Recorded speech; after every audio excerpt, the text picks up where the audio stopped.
This is the Hagmann and Hagmann Report for today. It is a fabulous Friday edition. It is a live broadcast this Friday, June 20th, 2014. Mark that date on your calendar. It's almost a redundant statement, isn't it? No, it's a fabulous Friday edition. I'm Doug Hagmann, co-host along with my son Joe Hagmann. Together, we are the Hagmann and Hagmann Report. Folks, you're about to hear 3 hours of unbiased and uncensored news, information, and analysis of news, the current topics, the current things that people are talking about. You're listening to the only show where the news, we believe, is presented to you in 3D. Get your 3D glasses on, and as you walk through this maze of events, of course, we look well beyond the headlines, the bylines, and the fog of disinformation and intentional, deliberate misdirection, which there's a lot taking place right now to bring you the important news behind the news. We broadcast live each and every weeknight for the new listeners tuning in to us. We heard from this week, I think, about 9 or 10 people out of Canada, numerous people across the United States, picking up many new law enforcement listeners, for good, bad, or worse. I feel for good. All across the United States. And, of course, we've got some new listeners listening out of Hawaii. Aloha to you. New listeners out of Central America, South America, which it's interesting. It's one country I really am somewhat unfamiliar with, outside of just the normal stuff. But hello to you, and hello to our audience worldwide. Folks, we also are simulcast by the Christians United Broadcasting Network. There you can tune us in at the Hagmann and HagmannReport.com. Also, there is a new app for your smartphone, iPhone, whatever they call those things, iPads, available. If you'd just go to the App Store and search under Hagmann, Hagmann, and Hagmann, and you'll find it. It's free. Download it, and it's got some really good positive attributes to it. We are working on a few things with respect to getting the ads taken away. We hope to have that done very shortly. When I say the ads, those are not our ads. In fact, we pay not to have those ads in place. However, I believe that I might have messed that up early on. I would blame you. Yeah, I think it was me, but we'll take care of that, and once that's taken care of, we'll be good to go.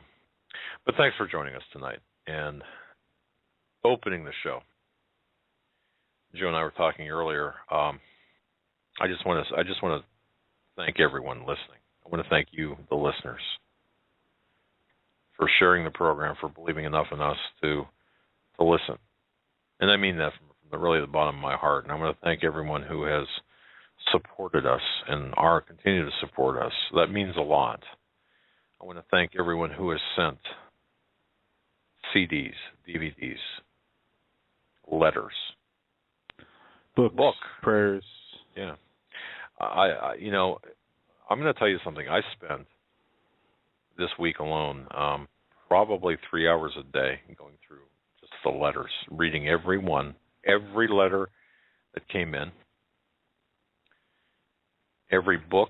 When I say book, I'm talking about even pages that are stapled together that have a note on it, a post-it or written on it, hey, please read this. I read every one of those. And we have a lot of those. There's a lot of people out there that have information that they're looking for an outlet, and we're that outlet, I think. I just want to say thank you for that. And I also want to thank our guests, the guests who have been with us as well. No, we're not going anywhere, so don't worry about it. This is just a way to say thanks to people like Steve Quayle and Pastor Langford and Paul McGuire and Greg Jackson, who listens, and he's a great man, and so many others. Thank you for being guests on our program. John B. Wells, Sheila Zelinsky, who's got her own radio program. Just want to say thank you. We don't do that often enough. And I just feel in my heart that, and for V, the guerrilla economist, and for W, our intelligence insider, who spent more hours with me than he'll probably care to admit, in trying to get me to understand certain things. I can imagine I'm not the best student sometimes. You know how it is when, remember, are we getting too old, though, to remember when we were in high school, perhaps, or college, when the professor would come up to you and, well, at least back then they would smack you with a rolled up newspaper almost, or rolled up piece of paper, smack you with them, say, hey, pay attention, what aren't you getting about this? So for those insider sources that are trying to tell us things, and for me especially, I'm not slow in the uptake, the patience they exhibit, the time that they invest, I want to say thank you very much. And I also want to thank one person in particular as well, and I don't have any reason to believe she's listening tonight at all, because she's got some things taking place right now in her life. But I want to say thank you to Butter D. Zillion. She has worked tirelessly. Obviously, that's not her name. That's an internet alias, if you will. Butter D. Zillion, working tirelessly to get records from Hawaii. We will be having a pretty intense meeting here. And that's all I'm going to say about that, about what we have obtained. And folks obtained, or more accurately, what she has obtained, shows a pattern of deliberate lies. It's so blatant, so in your face, I just can't. I don't even know how to describe it. Imagine me telling you, you've got a brand new car out in the driveway that you just bought today. Imagine me telling you that, no, that car doesn't exist. Yeah, it is. It's right out in the driveway. And you go out and it's gone. That might be a poor analogy, but you get the idea. Oh, we have in the news today, we have audio from the White House on the IRS. The email problem? The email problems. We also have gasps as IRS commissioner admits missing Lois Lerner hard drive was melted down. We also, and from the White House, they call the IRS investigation a conspiracy theory. That's uploading right now. The White House calling the IRS investigation a conspiracy theory, while the IRS commissioners were testing in front of Congress today and admitting that they destroyed the hard drives which the emails to and from Lois Lerner were on. We all know it's just a dog and pony show, though. But it's an important one. And one thing that W had said, our intelligence insider, one thing that he said was, remember the Bilderberg conference. Remember after that. Look at what's happening after the Bilderberg conference. Well, let's go back to the IRS scandal in the first place. But wait a second. This is part of it, because they're throwing Obama. They decided at that conference to let loose the dogs on Obama. Okay, but let's go back to the IRS. You had the crime. Explosion of the quote-unquote Tea Party and other anti-agenda, anti-government groups come out. And you had a targeting of the IRS against these groups. Audits began and in unfathomable numbers against people who were involved in these groups, people who owned businesses who supported these groups. Then it came out, after constant denial from the administration, it came out that the administration directed the IRS to target these groups.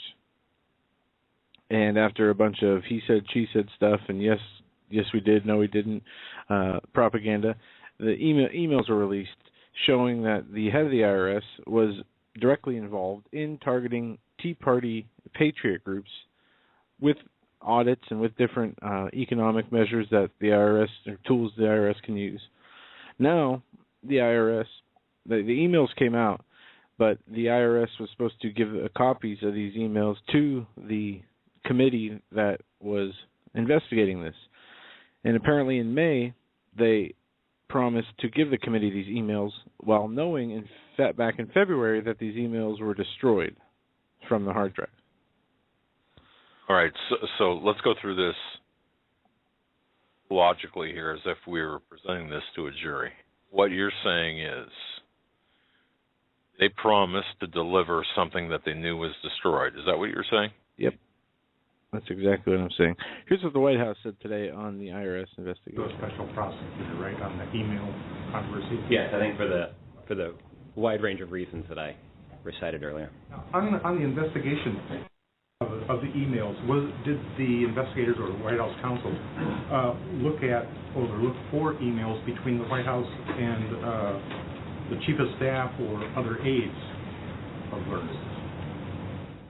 Are you asking about emails that would have been exchanged from the White House to learners' chief of staff or their other aides, top aides? Well, I guess I wasn't aware that was a specific request from Republicans. Have they asked for that? I don't know. I'm asking you. They have not asked. Well, maybe he does. Was it just confined? Roger, it turns out that there have been 13 months of multiple congressional investigations, including 14 congressional hearings, 30 interviews with IRS employees, 50 written congressional requests, and 750,000 pages of documents. And all of that has done nothing to substantiate false Republican claims of a broader political conspiracy. So I don't know if you're floating another conspiracy or if this is a request from Republicans who are floating a conspiracy or what exactly the suggestion is. But the fact of the matter is we've cooperated extensively, and despite that cooperation, we've seen continued allegations of Republican conspiracy theories that just never pan out. So they're calling the IRS scandal conspiracy theory. Here's a quick 42-second clip from Fox News about the IRS admits the missing Lois Lerner hard drive was melted down. Wow. And earlier today, people were gasping in that room when Koskinen, once and for all, explained the fate of that critical computer hard drive. Your letter describes the Lois Lerner emails as being unrecoverable. Correct. But fails to mention where the damaged hard drive is today. Do you know where the actual hard drive is that crashed in 2011?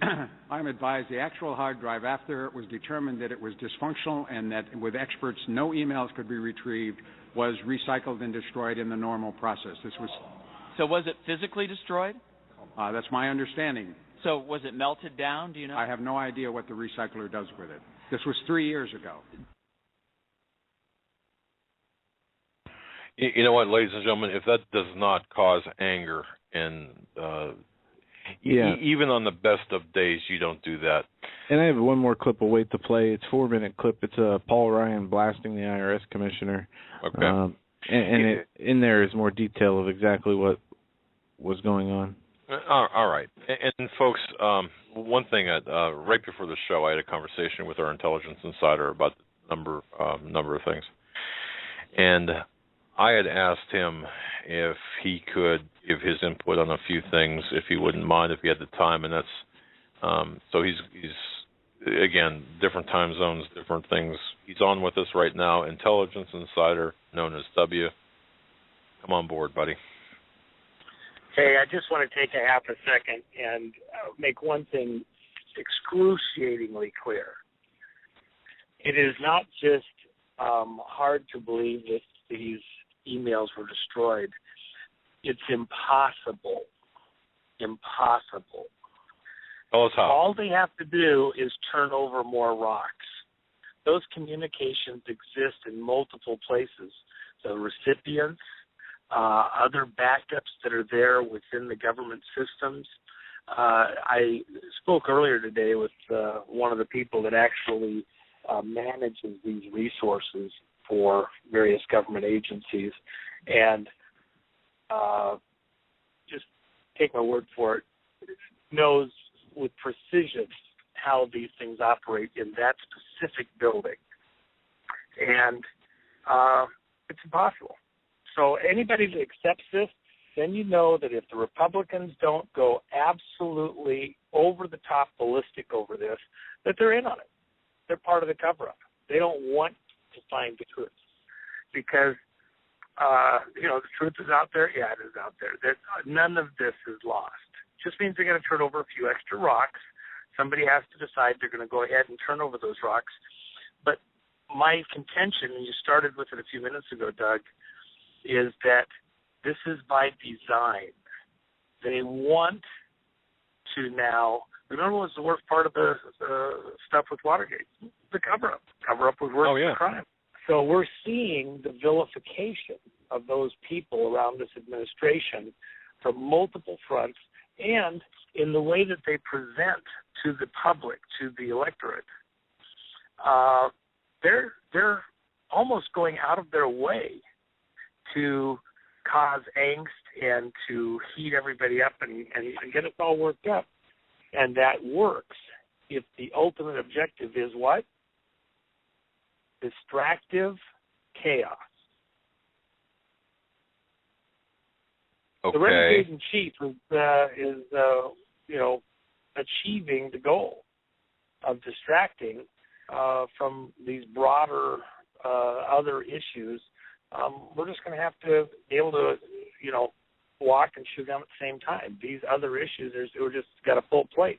And if we're caught up in these domestic issues related to the IRS, how close of attention are we paying over in Syria? Remember all of that stuff in the Mideast. The announcement made just yesterday that the number of refugees in Turkey had officially exceeded 1 million.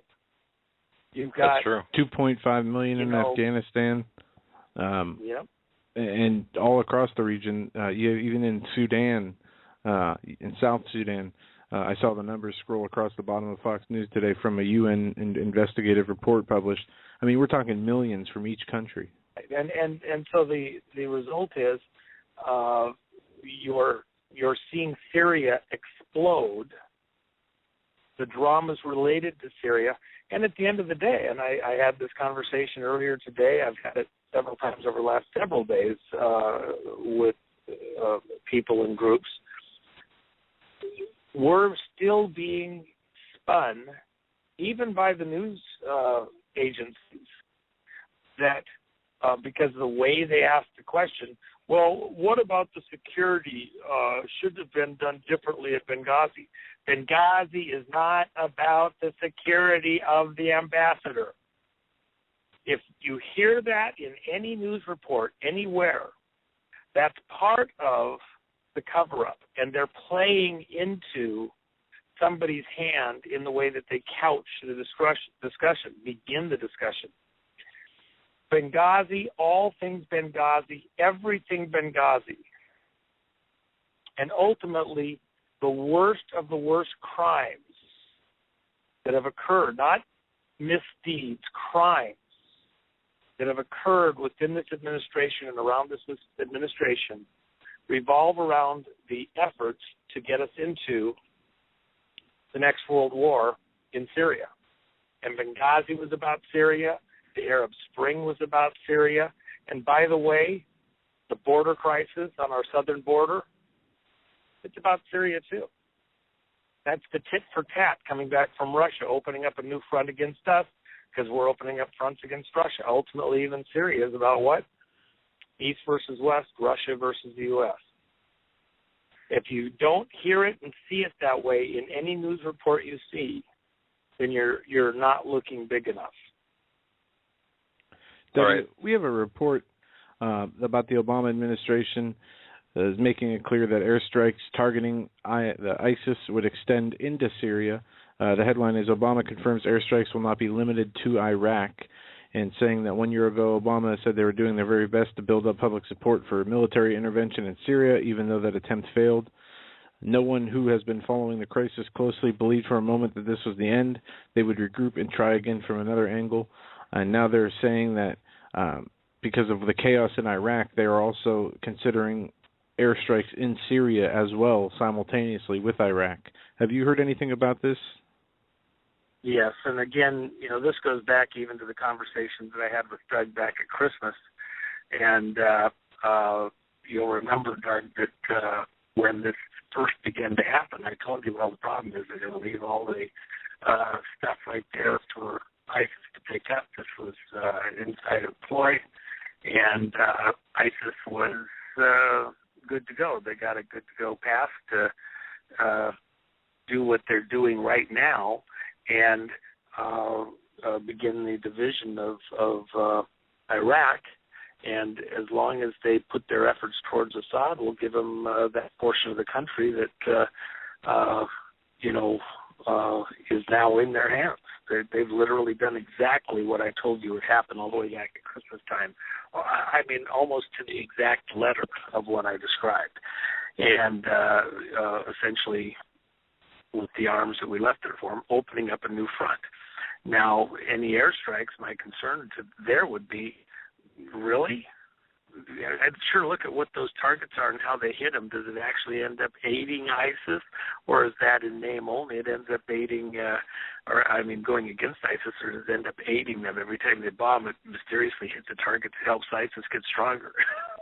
That's very true, and we're looking at that as well. Because the context of our conversation all along was about getting a pretense for getting air cover into Syria to allow the mischief to happen. That's what we did with Gaddafi. We had the pretense to get in there with air cover, and then it was over with. That was what they tried to do with that mortar attack that started this whole thing out after Benghazi up there on the Turkish border, where they claimed that FSA sent a mortar in and killed a mother and child inside Turkey.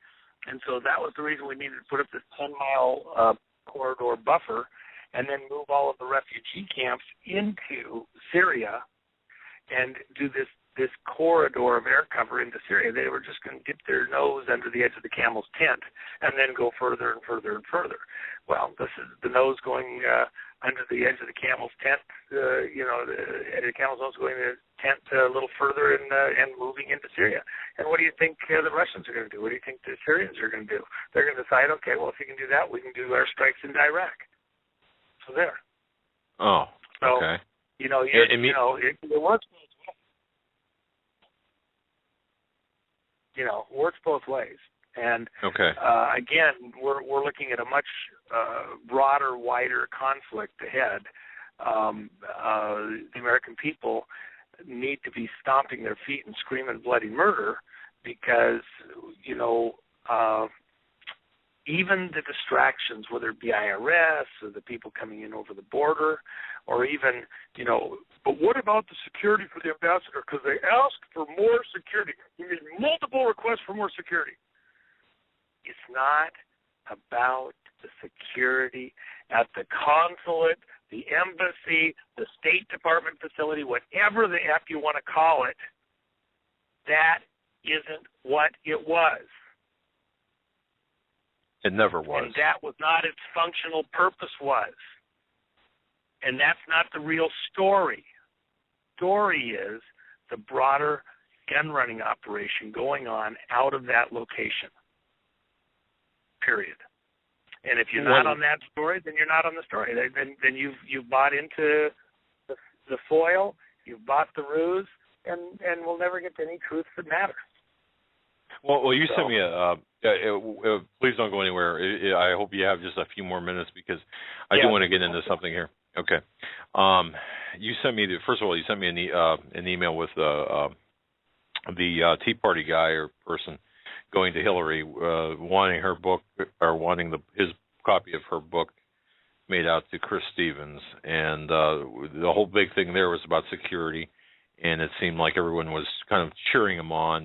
Boy, that's it certainly brings it to the forefront. You're saying no, it's not about security. We realize that it never was about the security of consulate, embassy, or anything. No, it was about the operation, gun running operation. Well, let me just say this, because I've been in touch now over the last week where I've had multiple people in the media come to me and ask me very precise questions related to security and what the proper procedures are, and would there be certain types of assets that might come forward and talk about it and their role and what was messed up about it. And the reason is because these editors, these news directors, are following a script that's been handed to them that's really, they're being worked to focus on the security of the facility, the State Department facility where Stevens was killed, and his requests for security. The reason the entire total 1 trillion% reason why there was not highly visible, extremely dangerous looking, heavily armed people at that facility, the villa where the meetings took place, because it was supposed to be low key. The whole intent was not to make a big footprint, not to make a big impression, to look low key, because it was positioned precisely in the shadow on the outskirts, 1,800 feet away, 6 football fields away from the largest CIA operations facility in that region, period. One of the largest in the world, that was conducting what? Supervising the biggest arms smuggling, gun-running operation on the planet at that time, period. All the arms of Gaddafi out of the country to go up to Syria, to the borders of Syria, shiploads and shiploads. And the arms coming in supposedly to have helped the rebels take out Gaddafi, that then mysteriously were not really all needed, and they get transshipped right back out of those same warehouses up to Syria. So talk about anything related to security. Talk about anything related to Stephen's concerns. But whatever you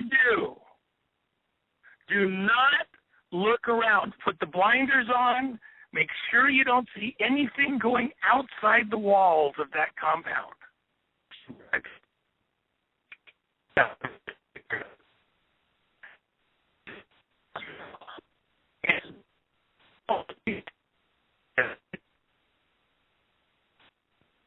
You're garbled, buddy. You're garbled. You got to stick your head out of the water a little bit more. You're garbled. At the precise moment we need you the most, you're garbled. You're garbled, my friend. Do we still have you? Check him out. No, he dropped off. It would help right. if he used a phone instead of a tin can with strings, but no. There was one thing, and I hope he's able to contact us back, because I do want to talk to him about the capture of Ahmed Abu Khattala, June 15th, 2014. You're talking about the person that they were saying was responsible for the Benghazi.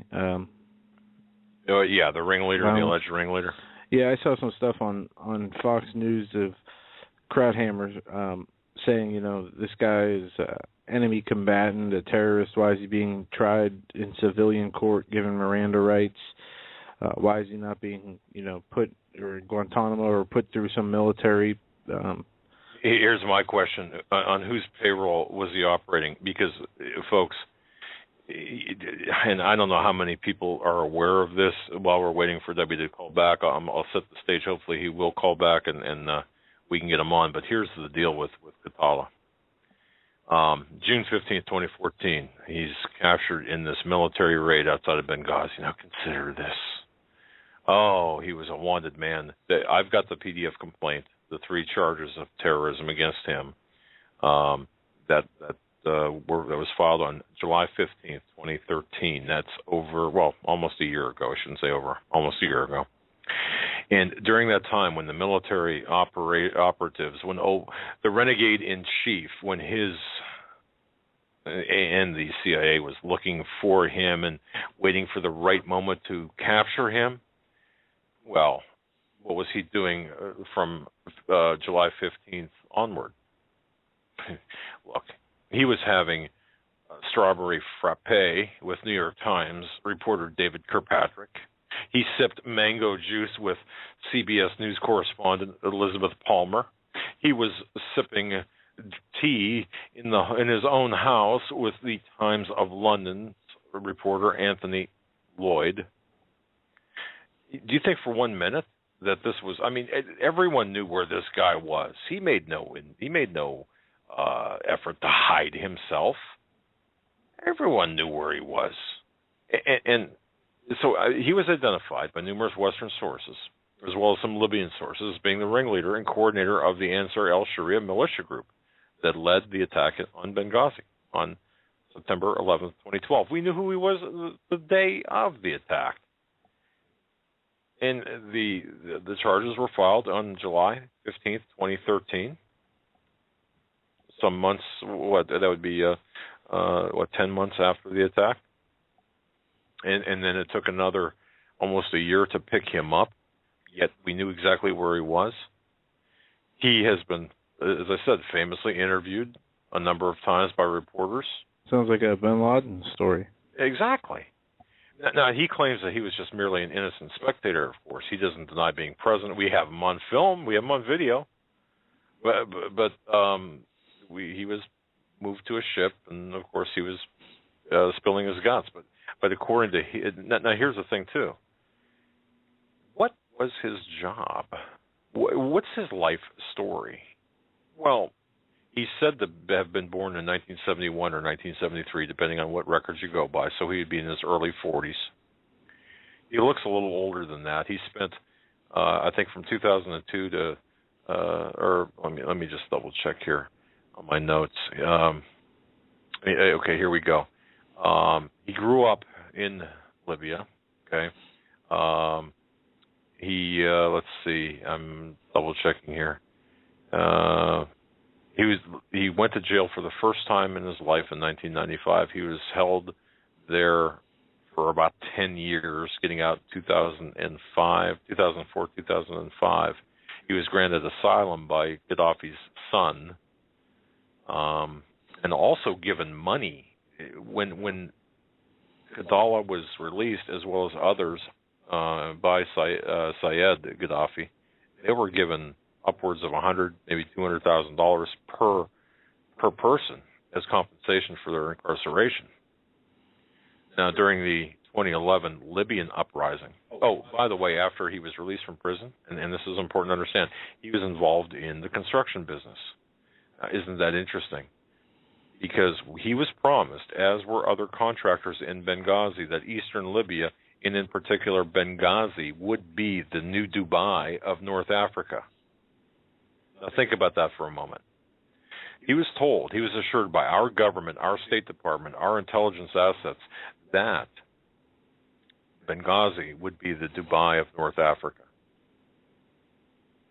And as a contractor, it would be incredible. He'd be making a lot of money.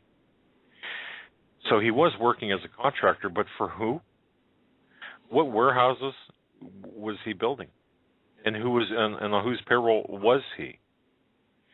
It is my contention that Khattala was, in addition to being a businessman, was in fact on the payroll of the Central Intelligence Agency and or other Western intelligence agencies while in Benghazi prior to the 2012 attack on our embassy.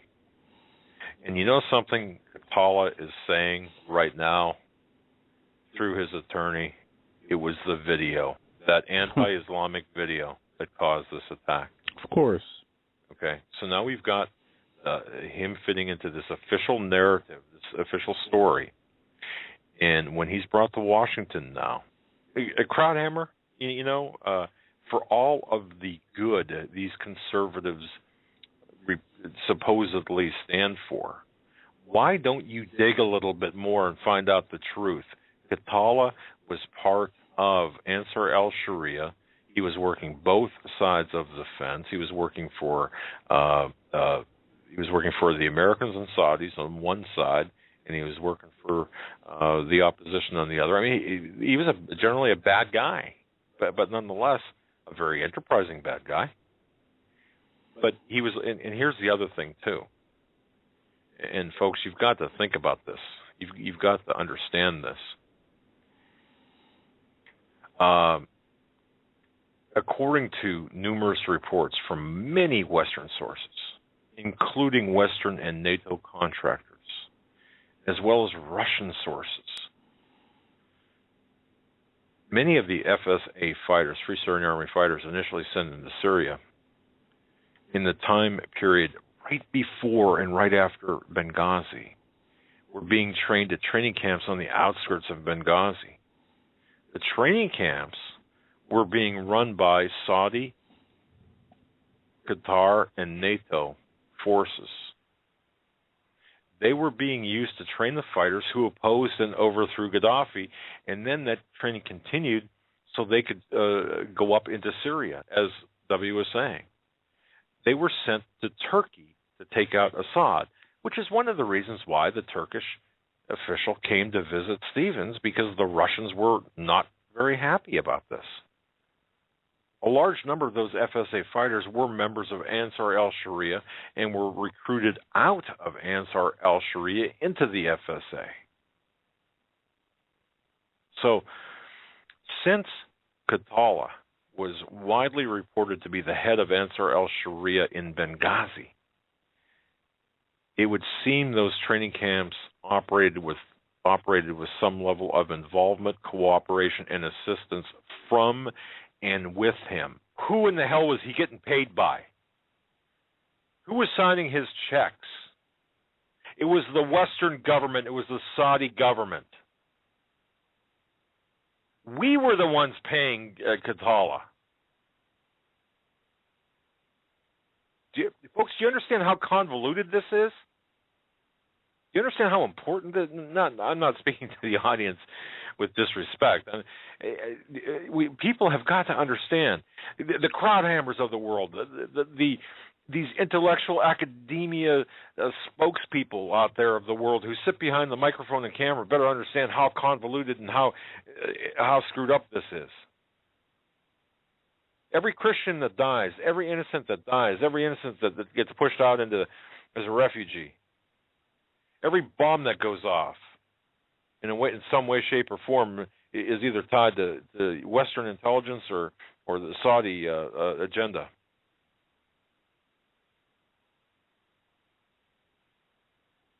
And of course, this is pitting America against Russia via proxy.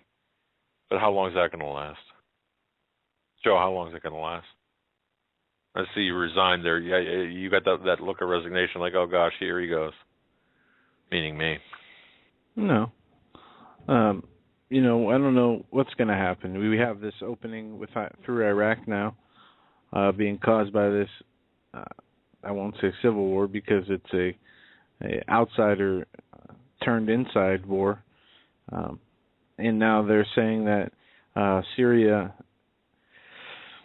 and Obama is not going to ask permission from Congress to take any action against ISIS in Iraq or whatever they're fighting in Iraq, but they're going to use this to carry out airstrikes in Syrian territory also, without congressional approval.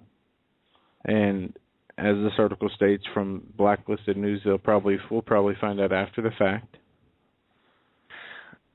Let me disclose something here now that, in fact, I don't even think I did tell you about this show, but I didn't go into detail. Monday, we're going to have as our guest Kevin Shipp. Yeah, I will not be here on Monday. Yeah, it's his anniversary, by the way. Oh, yeah. Wedding anniversary. Yep. So he's going to take the night off and enjoy the day. I'll hold down the reins here on Monday. But joining me will be Kevin Shipp. But here's the reason I mention this. Kevin Shipp is a member of the Citizens Commission on Benghazi.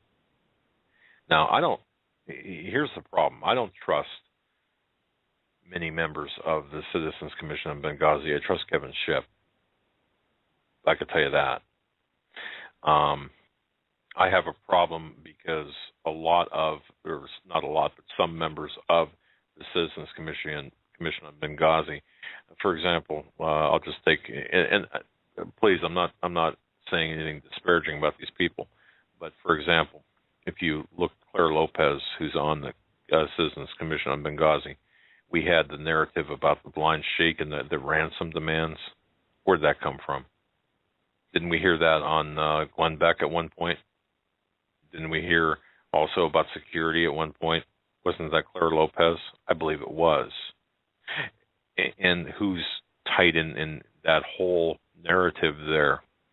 Admiral Lyons.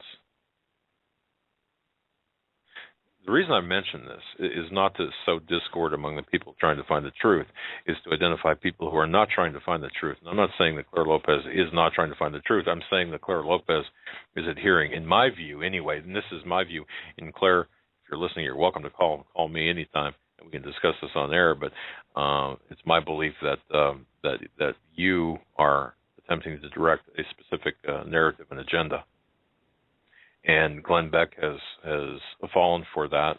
When I say fallen for it, he's adopted that insider information that you have, reportedly, and changing the direction of the official story, or maintaining the official storyline. But see, you've got plants. I believe you've got plants inside every organization out there, every commission out there. One person I know and trust and endorse and believe in is Kevin Shipp, because he's after the truth. So now Kevin Shipp understands, I believe, what's going on and how the official story is attempting to massage the narrative.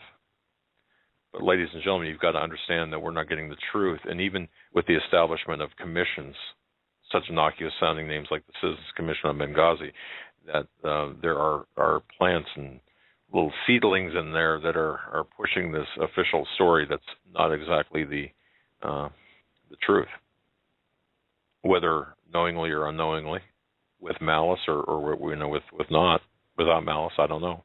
But the fact of the matter is, it had nothing to do with, at least not initially, any alleged kidnapping plot, schemes, or plans. That's all. That, as W would say, that's a foil. As is the security. That's a foil. That's not correct. And the reason Benghazi, to me, is so important, aside from a rolling file box that I've got here, I don't know, it's probably about the size of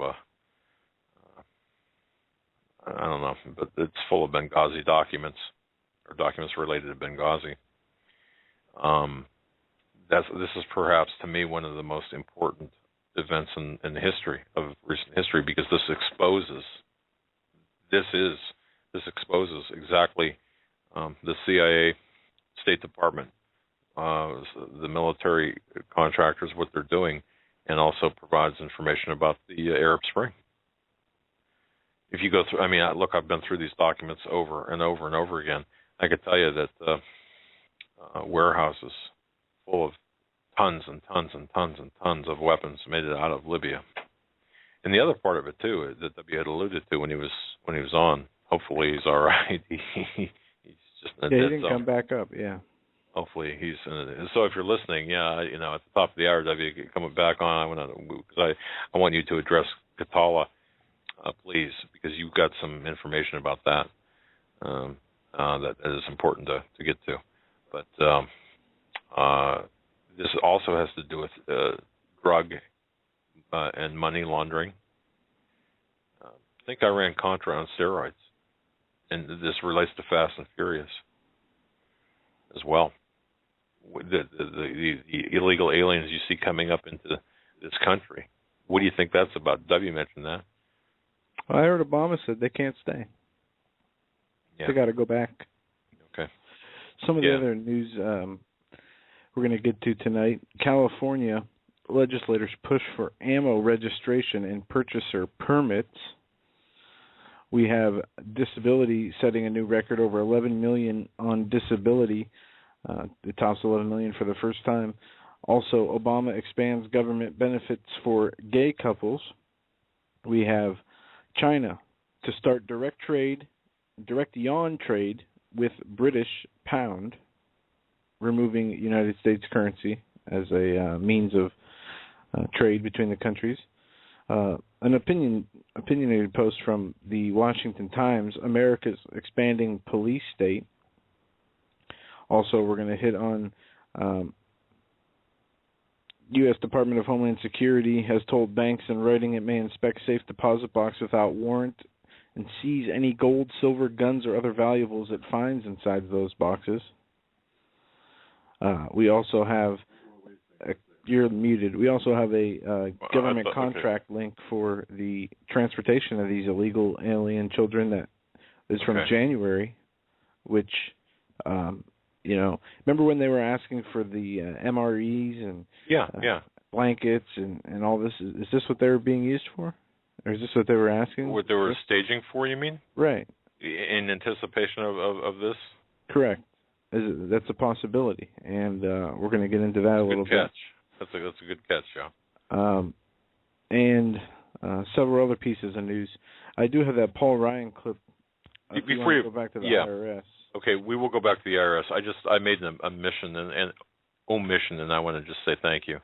And Joe, you should have reminded me because you shared in this as well. Okay, I just want to thank Jeannie.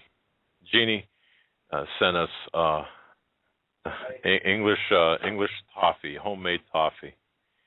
And I forgot. You know why I forgot to thank Jeannie? Because I ate it all the first night. And not quite. I mean, she sent 2 bags. She sent a bag to you and a bag to me. Oh, okay. I destroyed my bag. Meaning, I ate you ate it. It was gone within the first 24 hours of me receiving it. And I got to tell you, I don't eat toffee, but this was like melt in your mouth, delicious, honest to goodness stuff that I've just never had anything like this. So Jeannie, thank you so very much for your kindness.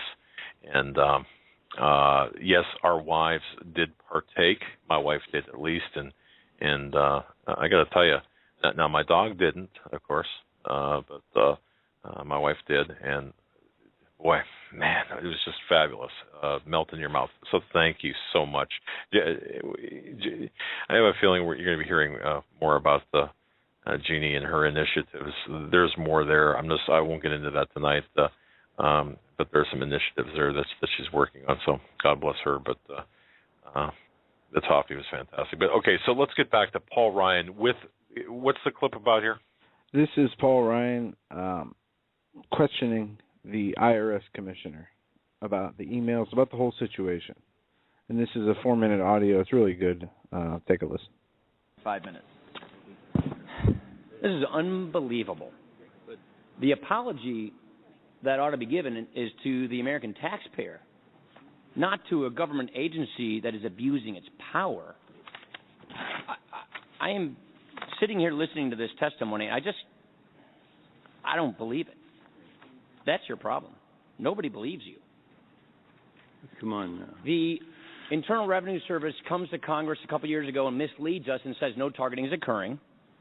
Then it said it was a few rogue agents in Cincinnati. Then it said it was also on progressives. All of those things have been proven untrue.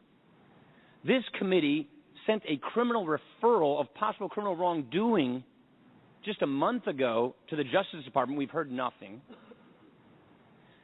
You bury in a 27-page letter to the Senate asking for them to conclude the investigation that you've lost Lois Lerner's emails during the time in question because of a hard drive crash. Monday, our investigators asked your agency whether any other hard drives crashed, and we learned that 6 other hard drives of the people we're investigating were involved. You didn't tell us that. We told you on Monday. On Monday. And what did you do with the information? Because we asked you. Right, and what did you do with that information? You told us on Monday because we asked you whether any other hard drives crashed. This is unbelievable. We answered you told us on May that you were going to give us all of Lois Lerner's emails, and you learned in February that this crashed. I did not learn in February it was a crash, and we told you on Monday. I'm not asking you a question. I'm just making a statement. My apologies. You are the Internal Revenue Service. You can reach into the lives of hardworking taxpayers, and with a phone call, an email, or a letter, you can turn their lives upside down. You asked taxpayers to hang on to 7 years of their personal tax information in case they're ever audited, and you can't keep 6 months' worth of employee emails? And now that we are seeing this investigation, you don't have the emails. Hard drives crashed. Well, it appears there's only part of that clip played. you guys get the idea. He was grilling the commissioner of the IRS as to... What was the commissioner's response if you heard at the end? Was it, yeah, gee whiz, I'm sorry, shucks, aw shucks, what? It was silence. I mean, he didn't have... He basically was just blurting out whatever he could to not answer the question, but to kind of avoid the... I mean, you heard Paul Ryan there when he started to mention something. He made a statement, and the commissioner started to talk, and then Paul Ryan said, "I was not asking you a question," and he kind of, he said, "I'm sorry." There was no explanation given. Basically, the IRS and the commissioner stand to the idea that they follow the rules and no laws were broken and there's nothing shady going on and there's no issues, and the whole thing is being blown out of proportion. It's obviously not important anyway because they destroyed the emails, so there's no evidence. Well, here's the thing, and those people that have client emails like Outlook or Outlook Express, folks, when you configure your settings, there's POP3, POP, and then the number 3, and then there's IMAP, IMAP. Okay, well, those settings mean things. Well, yeah. I mean, for them to physically take the hard drives and melt them down or recycle them into other computers tells you all you need to know. It's kind of like... no, I mean, I agree that, yes, that they shouldn't have done that. That's evidence in the criminal investigation, yes. But even before that, Joe. One thing in the audio we missed, Paul Ryan says he sent investigative findings and criminal papers to the DOJ for them to respond, and they never responded. Well, the hubris exhibited by the Holder Justice Department is akin to the hubris exhibited by William Jefferson Clinton. I was going to say Rockefeller. That when he shook his finger and said, "I didn't have sex with that woman," Ms. Lewinsky, and of course the stained dress said otherwise or proved otherwise. The fact of the matter is that and what W said is significant. If none of the Republican, yes, I'm mentioning the word Republican, if no one in Congress, I don't care, Republican, Democrat, doesn't matter, if no one in Congress doesn't cry foul and make an issue of this, then we know they're in on it, period, plain and simple, that they condone it or they're complicit within it. This is a crime scene. This is not a scandal. This is not a conspiracy theory. This is a fact. It's a conspiracy by definition because there's more than two people involved in this. And I'll tell you something else. Okay, this did influence the activity of the Tea Party or of forget the Tea Party, conservative groups, period. When you are unable to file and receive 501c3 status, when your paperwork or when your approval is held up deliberately and maliciously. 501c4. Or C4, I'm sorry. The bottom line here is you are a victim, and there should be civil RICO actions to bypass the corrupt federal judiciary. Folks, if we're not filing civil RICO actions right now en masse against the IRS and naming each and every individual involved in this, then we're not doing something, or we're not doing it right. I was on a show very quickly. It's on HomelandSecurityUS.com. The link to USA Prepares. Vince Finelli. He's very well known in Missouri in the Ozark area. Very well known talk show host. And he was telling me about a situation where something happened locally, and I'll just condense it. Something happened locally where they were very unhappy with their elected officials. So what they did was a group of them simply wrote in crayon and magic marker and pen, pencil, whatever, simply, you're fired, and sent these letters to not just their address at the, what do you call that, the government address, but sent them to their homes. They were ostracized. In church, they were ostracized. at the supermarket, people would stop and point at the wives and the children and say, they are the ones responsible for this. It was about putting a dump on a water supply, a toxic dump on a water supply. And the one or two people that were the deciding factors in this got financial kickbacks for it, for their decision.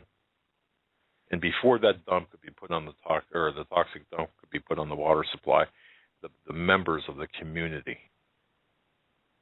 drove by the houses of the people, of the one or two people, commissioners, stopped and pointed. The kids playing in the front yard, yeah, see that house? That's where they live. To no one in particular, saying it to no one in particular. They made it personal to them, to the point where they backed off. They said, okay, we're not doing this anymore. But see, what was the deciding factor here? The people, the victims, we the victims, they the victims, made it personal against the people who sold their souls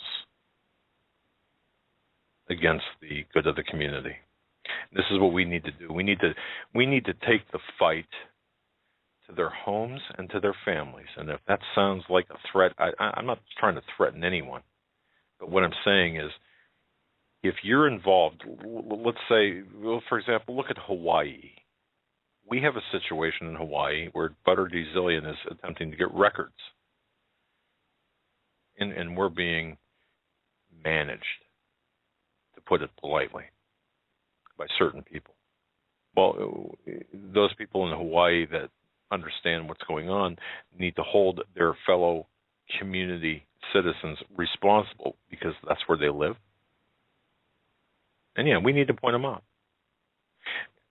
So if you live in the town, if you live outside of Washington, if these people are your neighbors, or even if they're not, we need to take the fight, proverbial fight, shall I say. I'm not, again, please understand what I'm saying. I am not advocating violence. All we have to do is take the fight to their homes, take it personal, make it personal to the families of these people, and say, look at what you're doing. Let them know that we know what's going on. Because obviously what we're doing right now, Joe, is not working. Sending faxes, emails, and correspondence to their government offices isn't working, is it? Do you have a problem with that, by the way? Mm-mm. Okay. I was just curious, because we hadn't talked about that before. I mean, it was just such a... But it worked in that case, where they were ostracized in such a manner where they said, okay, yeah, we know, we get the message. And they were subsequently fired in the next election. But nonetheless, during that time, the point was made. So everyone's got to live somewhere, don't they? By the time we take it to them. We're going to go to a break, but this just across the headlines on Dredge. Obama expands government benefits for gay couples, as they stated in a headline earlier. But part of this says, of this executive order, is that partners of those killed in action will be able to be buried at VA hospital or VA cemeteries. Very interesting. We're going to take a break. When we come back, we're going to hit more news and your phone calls on this Friday. We don't have a guest today, and we're going to take as many as your phone calls this Friday as we can at 661-244-9839. That's 661-244-9839. Get on the phones, get on hold now, and we can hit on any issue you want to talk about, any guest, anything from this previous week, any headline we didn't hit, we'll expand on. Yeah, we want to hear from you. 661-244-9839. So give us a call and get on hold. We'll be right back after these short messages. Up next is News in 2 Minutes, brought to you by Full Spectrum Survival. Hour number 2 of the Hagmann and Hagmann Report on this Friday, June 20th, 2014. Our last show of the week. We had a great week this past week with many guests. We had Pastor Langford, Steve Quayle, our intelligence insider W and V, the guerrilla economist on Wednesday, Pastor Langford Steve Quayle was on Thursday. Stan Dale was on Tuesday. And just a fantastic week of shows next week. And on Monday we have Kevin Shipp, the former CIA agent Kevin Shipp, coming on Monday. And next week we'll also have some other guests that we are working out the scheduling of today and through this weekend. Starting off this hour, China to start direct yuan trade with British pound and its currencies on Thursday. The country's top foreign exchange trade platform said, in another step in its push toward internationalize the unit. Sterling and the Chinese renminbi, did I say that right? The yuan's other name will directly be swapped from June 9th. No, you didn't, but you know what? I can't pronounce that. I slaughter that word. Renminbi. Renminbi. Right. But it's the yuan's other name. Yeah. I kill that all the time. It will be directly swapped from June 19th without using the U.S. dollar as an intermediary, the Chinese Foreign Exchange Trade System said in a statement on Wednesday. China has long direct currency trade with the United States and in recent years has added Japan's yen, the Australian, New Zealand, and Canadian dollars, Russia's ruble, and the Malaysian ringgit to the options. The move will promote bilateral trade investment between China and the United Kingdom and facilitate the use of the renminbi, the pound, the pound, and the cross-border trade investment settlement. They said the other sounds, by the way, the other sounds like some sort of carnival ride. Yeah. China has actively been promoting the international use of the yuan and has taken measures toward interest rate liberalization, although full convertibility of the currency remains distant. But by the way, that's yuan. Yuan. Otherwise, I get emails saying, you know, what's your problem with pronunciation with some of these? It's yuan. And to Charlie, who has sent me, I think, 5 or 6 emails about my pronunciation of that. Yuan. Charlie. Okay. Okay, well, how about this? This from RT. Secret trade agreement covering 68% of world services published by WikiLeaks. A text of a 19-page international trade agreement being drafted in secret was published by WikiLeaks on Thursday as the Transparency Group's editor commemorated his 2-year anniversary confined to the embassy in London, the Ecuadorian embassy in London. 50 countries around the globe have already signed on to the Trade in Service Agreement, or TISA, including the United States, Australia, the European Union. Despite vast international ties, however, details about the deal have been negotiated behind closed doors and are largely ignored by the press. In a statement published by the group alongside the leaked draft this week, WikiLeaks said proponents of the TISA aim to further delegate global financial service markets and have participated in a significant anti-transparency maneuver by working secretly on a deal that covers more than 68% of world trade in services, according to the Swiss National Center for Competence and Research. Touting the deal earlier this year, the U.S. Chamber of Commerce said the successful TISA agreement would benefit America's service industry and its 96 million, or 84% of the nation's private sector workers.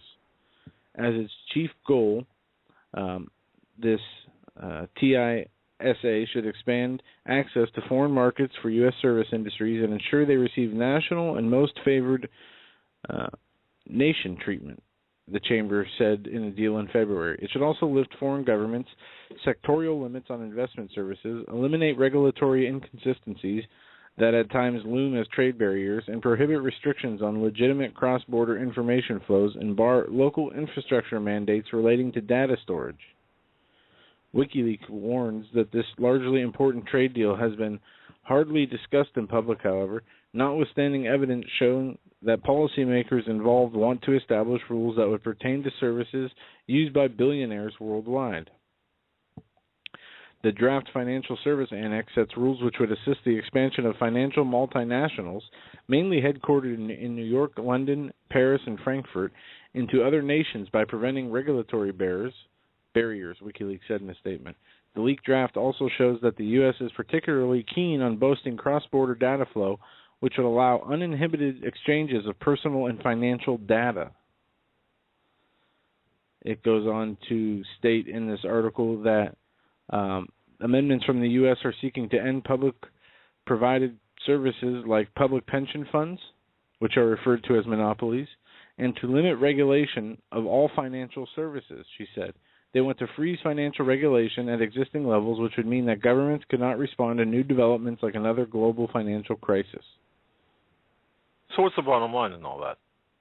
Well, the bottom line here is it says that basically the agreement that was brought up in secret here is a secret agreement for NGOs and businesses that are intergovernmental, I guess, or that have the the fascist relationship is all right. I mean, you know, they're not going to, as it says here, they're going to eliminate regulatory inconsistencies that loom as trade barriers, prohibit restrictions on legitimate cross-border information flows, and bar local infrastructure mandates relating to data storage. A couple things here. Eliminating regulatory inconsistencies that loom as trade barriers. Some of those are important. You know, we have, financial, we used to have financial legislation and laws and regulations in place to stop bad practices from happening, and those were taken away, and you see that the housing bubble and the Lehman Brothers and things happened 2008. Here you see preferential treatment being given to certain companies that have the access to. So, okay, what this is really, just to put it very simply, is the government is into business. I mean, this all of this is an end around restrictions, whether they be trade restrictions, granting most favored nation or most favored status, regardless. This is really fascism at its finest. WikiLeaks says that it goes to further deregulate global financial service markets. Deregulation to the detriment of the American people. Mm-hmm. Okay, that's what we need to know. I believe we've got W back. I hope we do. W, are you there, my friend? I am. You snuck in. You were thrown down. They didn't get me. I was able to cut my way out of the burlap sack they had over my noggin, and I was able to wriggle free of all the tape, and I'm back.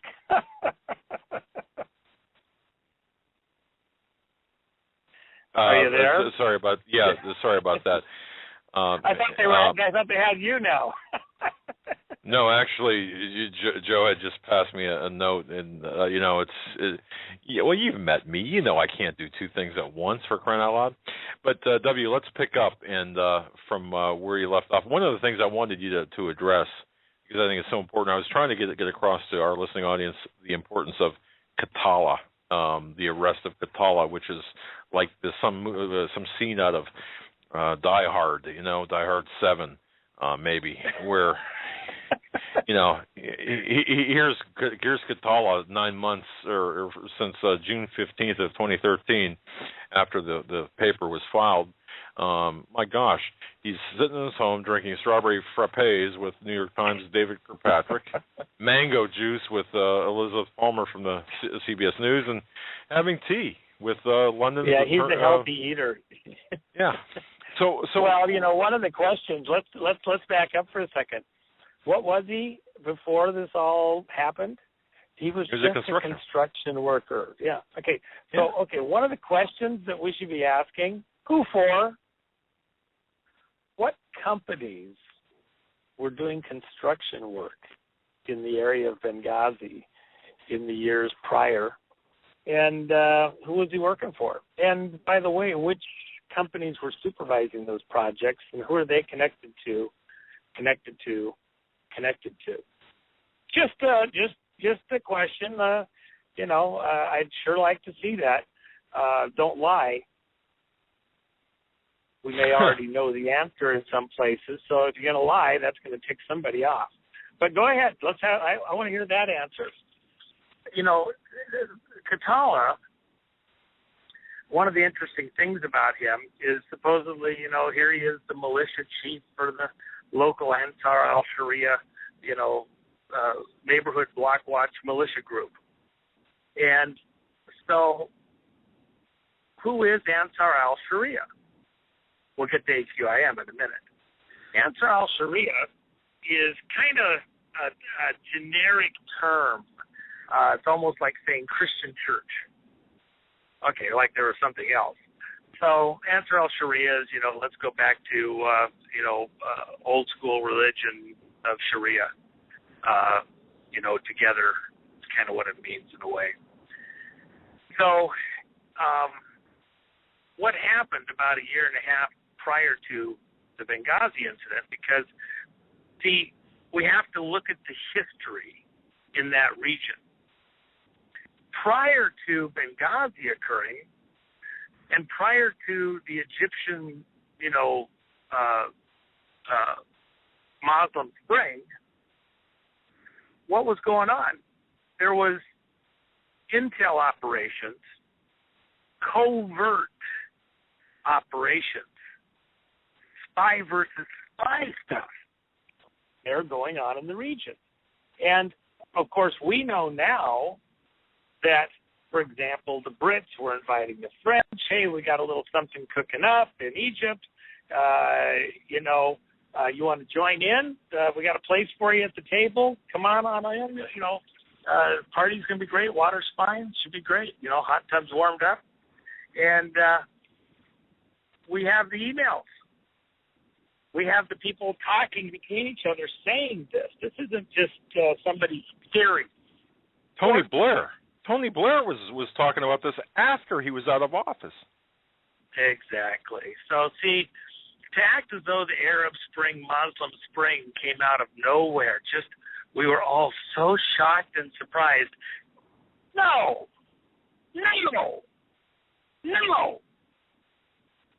Stop lying to us.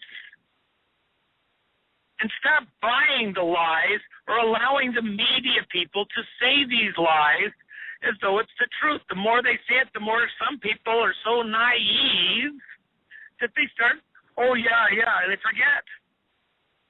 They're hoping that they say the lie enough times, that's the facts. Everybody knows that. We've all said it 1,000 times. Can't find a story where it doesn't say the lie. The consulate in Benghazi. It wasn't the consulate. Stop lying.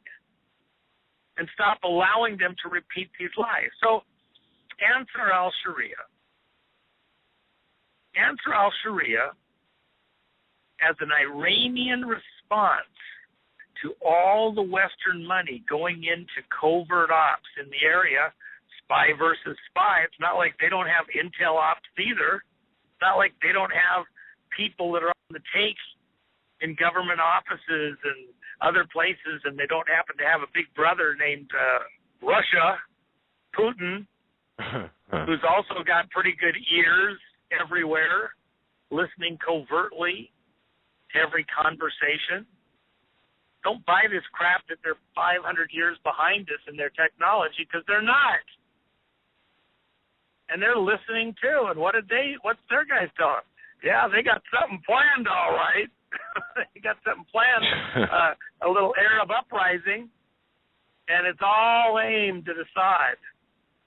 So what do? They authorize money, big money, just like we authorize IMF people to go in and offer, anybody that's going to run for office in Ukraine, if you're going to back, the Nazis out of Germany and blah, blah, blah, then you'll have all the money you need to run for office.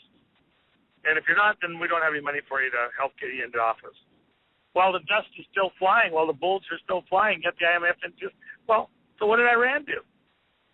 They covertly go in there and they start funneling money to Ansar al-Sharia groups. The Saudis published it in their papers, in their publications that went out to the public, to the whole world. They're telling everybody, hey, the Iranians are backing Ansar al-Sharia churches, Muslim mosque groups, militias, whatever way you want to say it, across North Africa. For a year and a half, you don't have to be a rocket scientist. I don't want to listen to anybody want to argue with me. Well, do you really think that Ansar al-Sharia is like Iranian-backed? Okay, change channels, go to another show. This isn't wait a a second. show. We don't need that. The Iranians, now just to make this clear, so no one can come back and say we weren't absolutely clear. Iranians were backing Ansar al-Sharia financially and in other ways, period. Yeah, with personnel, with people. They were sending out, essentially missionaries to Muslim groups across North Africa to proselytize with the Ansar al-Sharia message and with checkbooks or cash, grenades, missiles, whatever it was that particular group might have needed to practice their faith. Instead of passing the offering plate, taking an offering, they were passing the offering plate, offering guns, bullets, dinar. What do you need? All right. Now, these Muslim groups, they do it different than we do in our churches. they use hemp sacks, by the way. Well, one thing is they're disguised as carts because some of that stuff's pretty heavy, and Grandma can't pass the offering plate quite as easily, so they use carts. That's heavy. That's Grandma almost fell right through a lap. With plastic casters made in China, but we won't go there. But having said that, you don't want to spark when you're playing with that stuff. What happened to that mosque? Do you remember what happened? I haven't seen it in a while. We don't want the static electricity. What about now? You said something about Saudi Arabia, the Saudi Arabia and Ansar al-Sharia. They were Saudis were publishing in their communications, so their newspapers, their internet, other things. They were saying to the whole world, pay attention. Iran is coming into North Africa, the Sudan and Yemen and Egypt and down into, Libya and Tunisia, Nigeria, Chad, all these different places, and proselytizing. They're sending their missionaries out with the Ansar al-Sharia message. They're sending money. If they're sending money, they're probably going to get some converts. And money's enough, I might have converted. I got Ferrari payments to make. So the long and short of it is that they to act as though Ansar al-Sharia is just this isolated little group there in Libya, unconnected to anything. No, it doesn't mean that they were totally tied to Iran, but there were factions getting their tongues in everywhere. And remember, they were kissing up to Muslim Brotherhood too. And by the way, and I don't think I've ever said it publicly, I may have one other time, but of those three guys that the FBI put the picture out of, saying, anybody know where these guys are? We've been looking for them everywhere. We checked the rock concert with Elton John. We checked, I think we looked over at the UN, see if he visited, those three characters, two of them are Libyan. They're kids. The one guy, he's from Yemen. And what's his connection? Who's he? The missionary? Rabble-rouser? Buddying up with Katala a little bit, trying to push the message? Katala, this is not a highly sophisticated person. You're not dealing here with, Al Capone or something. Relatively unsophisticated. He spent most of his life, his adult life, in prison under Gaddafi. They didn't send him to college while he was in prison. He spent most of his time contemplating his navel in the field position. So, they honor him. He's not the greatest guy in the world. He's not the worst guy in the world. A little bit suggestible and naive. But he also, what's interesting, think about what was occurring when we say that Benghazi was about way more than just the death of the ambassador and his aide and the GRS agents. When we say that Benghazi was more, what are we talking about? The gun running. What else? The people running. where were these people coming from that were these FSA fighters going into Syria? I mean, you're running the guns up there, who's going to shoot them? And they just going up there, they had family dinner, and they got the right shoes on, and they go up there, I got camo, and I'm ready to fight. No, they went to training camps. They went to boot camp. Well, where did they go? Forever after Gaddafi got in power, every movie, every script, every book, all the training camps of the terrorists being trained in the deserts of Libya. And Gaddafi's training them and giving them money to send them out over the whole world and blow up the world. It's the Libyans. It's the Libyans. And most of it, yeah, there's some there. There was some there. But then again, wasn't that much there. More hype than it was real. But I'll tell you what, for that year and a half prior to the Arab Spring, during the Arab Spring, up to Benghazi, it was real then. Those training camps did exist. And Gaddafi wasn't running them. Gaddafi wasn't running them. Who was? All of the Western intelligence agencies. You got the Saudis training people, Qatar's people training people out there. Hey, you know what? You even got Israelis training people in there. People can't even imagine that. Hello? What? One border of Syria borders on Israel? The Israelis and the Saudis have been working together to take out Assad. The two biggest lobbying groups, the two biggest foreign, I should say, lobbying groups in Washington, D.C. are who? The Saudis and the Israelis. And if they got money and they're throwing it to try and get something to happen, you think it's going to happen? You better freaking believe it's going to happen when they teamed up together to make Syria happen, because they want Assad out.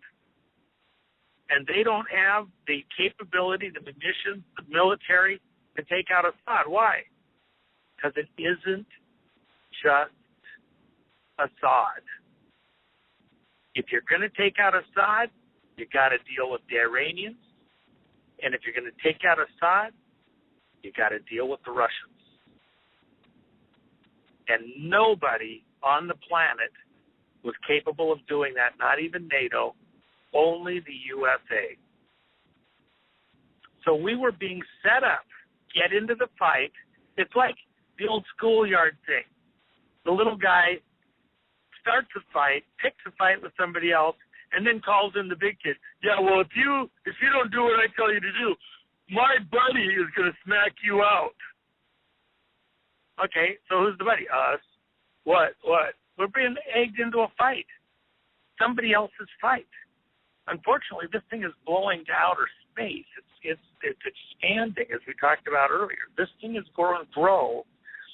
When you look back at World Wars I and II, they didn't happen instantly. There's a buildup. All the diners have to assemble. Let everybody get to the table. Take a seat. Get juggled in. There's room for everybody. You are watching the assembling at the table for a huge feast of death. This is no minor thing. This is huge. And these people have not been dissuaded. Just because they got some monkey wrenches thrown in early on. 4 times tried to go in there and weren't able to succeed. They went from plan A to plan E. They'll go to plan F shortly. And, having opened the new fronts with ISIS, we didn't stop, but we bought time. Time for even us to understand what we're being egged into and not go into it totally blind. What about AQIM? Is this a good time to ask about AQIM? And what's going on in South America or south of us? The deal with AQIM, Al Qaeda and the Maghreb, and it fits in the rest of this conversation. There was 2 groups really present at Benghazi that were visibly present with a major presence. And that was Ansar al-Sharia, which was this local militia that's, supposed to be kind of providing block watch protection and stuff like that. And and these players who sifted into that crowd with other objectives, like the Yemeni rabble-rouser who had really other ulterior motives. And what was the whole point of causing something to happen there at that exact moment? In the big picture, because we were on the process of shutting down everything we've been doing and stepping back away from that area, in the big picture, Benghazi and the arms smuggling, the gun smuggling, and even the militia fighter smuggling, the freedom fighter smuggling from those training camps all around Benghazi, that was kind of winding down. It was in its last little bit. There was quite a bit to do still with the fighters, but the arms, for the most part, had already gone. And so with that in mind, if you were going to expose what had transpired with the gun running, which was, illegal by international law, they can say, well, the president can authorize anything he wants. Okay, well, he can. Congress can come in and shut it down. There was a lot of unauthorized activity. So let's put it this way. If you thought Iran-Contra was bad, Iran-Contra was a tea party, literally. And this is, an all-out gunfight with blood in the streets. There was no millions of refugees during Iran-Contra. There was no thousands and thousands and thousands and hundreds of thousands of people dead in Iran-Contra. With what we did. It was, a tempest in a teapot compared to this particular situation. And so for comparative purposes, as huge as this is, the administration is just as concerned that this would ever get any traction, and not just the administration, all the other governments involved. That's why make it all about security, all about anything but what was really going on, the gun smuggling. And as long as it's about anything else, you can talk about all you want, get animators you want, point fingers at anybody you want. As soon as you get to the gun smuggling, now we got a problem, because that goes to activities that are, they're off limits. You can't talk about these things. AQIM was the other group that was present.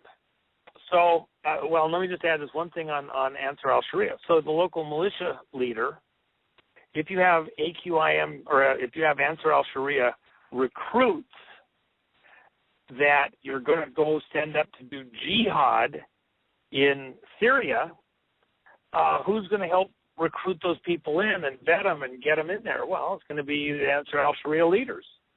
And what was the logistics location for people trying to be funneled to those training camps? Well, it was people like Katala. So he was talking to all the other Ansar al-Sharia groups throughout the region, throughout North Africa. He was helping coordinate the movement of those fighters into town, and then those families would get paid money. Their groups would get paid money based on the number of recruits that came to participate in jihad. So Katala is part of the, not just the gun running smuggling in that he's helping to direct people to the various people and agencies where they can get paid for whatever they've got here spirited away in their house, money for guns out of Gaddafi's arsenals to take them off the street and ship them to Syria.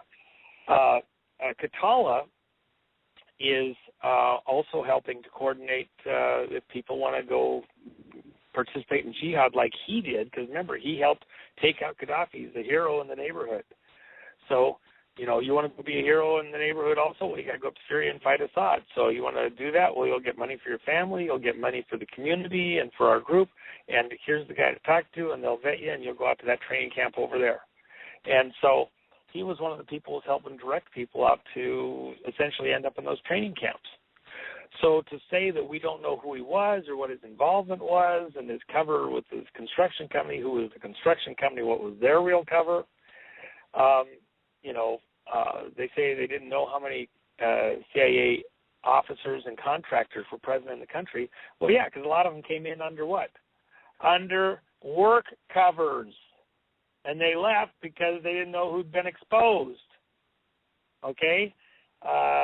So then we go back to how can you say that, Katala was feeding information and people to us and the Brits and Qatar, specifically the Saudis. He was telling them that there was problems in the neighborhood and that there's some rabble-rousers come in from Yemen. So, and by the way, since they didn't show up and do a forensic investigation at the villa for 2 months after everything happened, what evidence are you going to use against Katala to prosecute him with? Point. That he showed up in the video?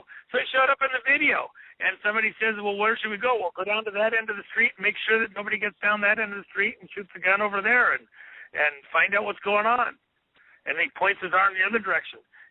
So he said some things. You're going to say, and somebody says, well, he was directing the whole thing. What was he doing? Directing traffic? He called the shots? Who was calling the shots with him? I can tell you what the real conversation was, and I'm not going to tell you that right now, but I can tell you what the real conversation was, and I told you that privately, Doug, what the real conversation were in the community about the pullout, because everybody in the community knew that things had changed, and people are starting to pull up stakes. They're getting ready to bug out. And they're like, hey, you're not leaving. You promised us you're bringing Westerners. We're going to turn Benghazi into Dubai. Where's everybody going? And the locals were getting all stressed because they've been promised. They're going to be the next Dubai. It's going to be wonderful. It's going to be heaven on earth. And all of a sudden, everybody's leaving. Why? Because they got everything they want. They looted all of Gaddafi's warehouses, the storage areas, and all that. They're all heading for Syria. That's where the party's moving. Hey, everybody in your car, we're all going to Syria for the party. So, with that in mind as the background, and Katala, he's the mastermind in what happened to take out Stevens. I don't waste our time.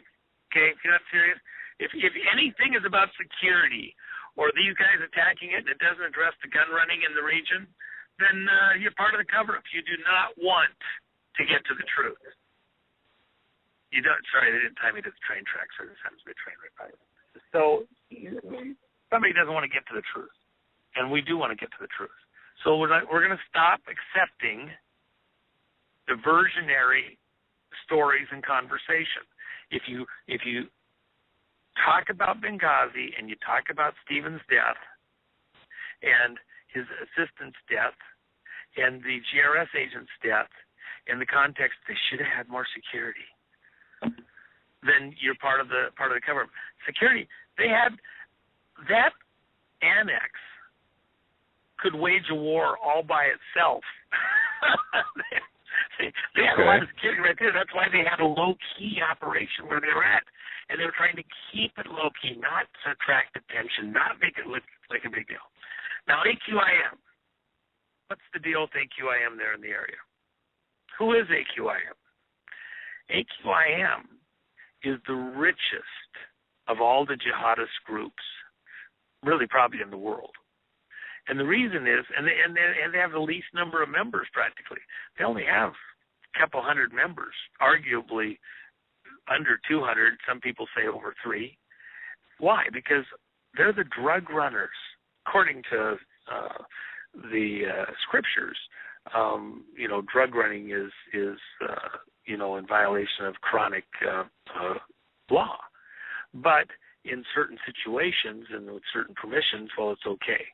Well, AQIM is about the drug running the drugs from Afghanistan down, across into South America and up into the United States, and running the cocaine and other drugs from the United States across into West Africa, and then up through primarily Spain into Europe, and making all the money that they make. And no tiny amount of drugs. I mean, shipload quantities of drugs.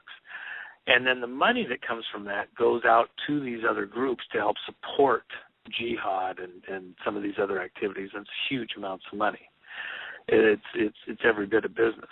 Additionally, because you have these pipelines for the drugs, they also use those same pipelines to run arms and fighters. various militia fighters and things like that, problem children. Those connections into the underworld across South America and across Europe are very, very strong. And AQIM is that connection point. They've taken whole, 727s and load it to the brim with drugs and fly it from South America across to Africa, and then just belly land it into the desert, unload it, and walk away because the drugs are worth so much the plane's meaningless.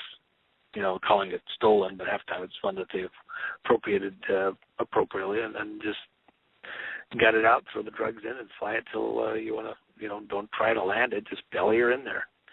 Is AQIM supported by Western intelligence and operated by Western intelligence?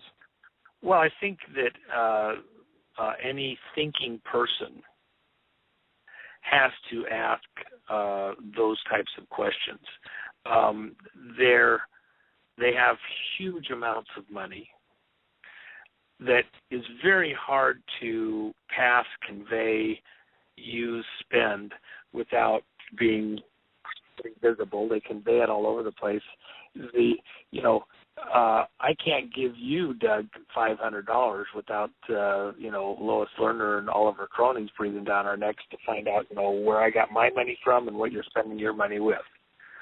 Exactly. And to turn around and act as though, billions of dollars is laundered and nobody knows what happened. Look at all the money that Wells Fargo and Chase and J.P. Morgan have paid in fines because they were conducting transactions that amounted to money laundering. And money laundering not just for avoiding taxes or moving it between groups without, everybody's knowing. It was drug money. It was arms money. This is happening in plain sight. Why? Because the intelligence agencies are behind it. They're in on it. If you remember, that's what I told you was going on down there in Arkansas and the other development finance authorities across the U.S.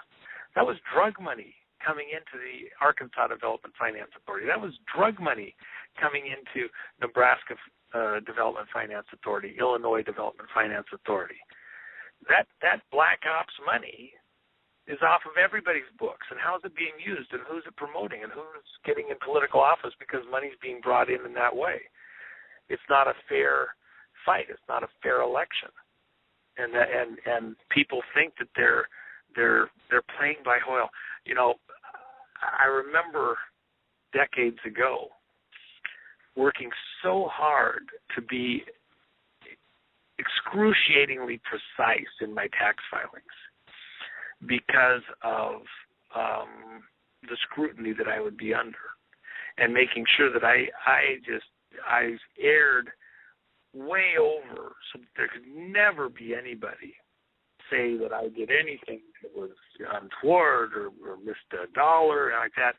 Somebody scrutinized me, if I'm in a 35-mile-an-hour zone, I drive 33 just in case my foot slips a little bit and I might accidentally hit 35, but I certainly don't want to go 36 because what, you think the laws don't apply to you? You go in to do a polygraph and first thing guy says, well, so do you ever speed? Well, what, you don't think the laws apply to you? What, you think you're special? Why do you think it's okay for you to speed and everybody else doesn't have to, they have to obey the law? So, trying to err extra. And then I look at the things going on around us under the guise of honest government and honest political process. And I realize, oh my gosh, I'm trying to play by the rules in the crime syndicate's Sopranos bar. And I'm trying to play by the rules. We're inundated in this stuff. It's insane what's going on in our society around us right now. And we think we're in an honest society, and it just isn't so. And AQIM, it ain't so. And AQIM over there, it's like saying Al-Qaeda. Well, even the name Al-Qaeda, that was a creation of CIA, and it was a composite of different groups, and they, essentially came up with the name and called all the different groups Al-Qaeda. That name came from us. Now, you can argue then that the support that we did and everything else, that we created Al-Qaeda, and I don't know if that's exactly accurate, but I understand the argument.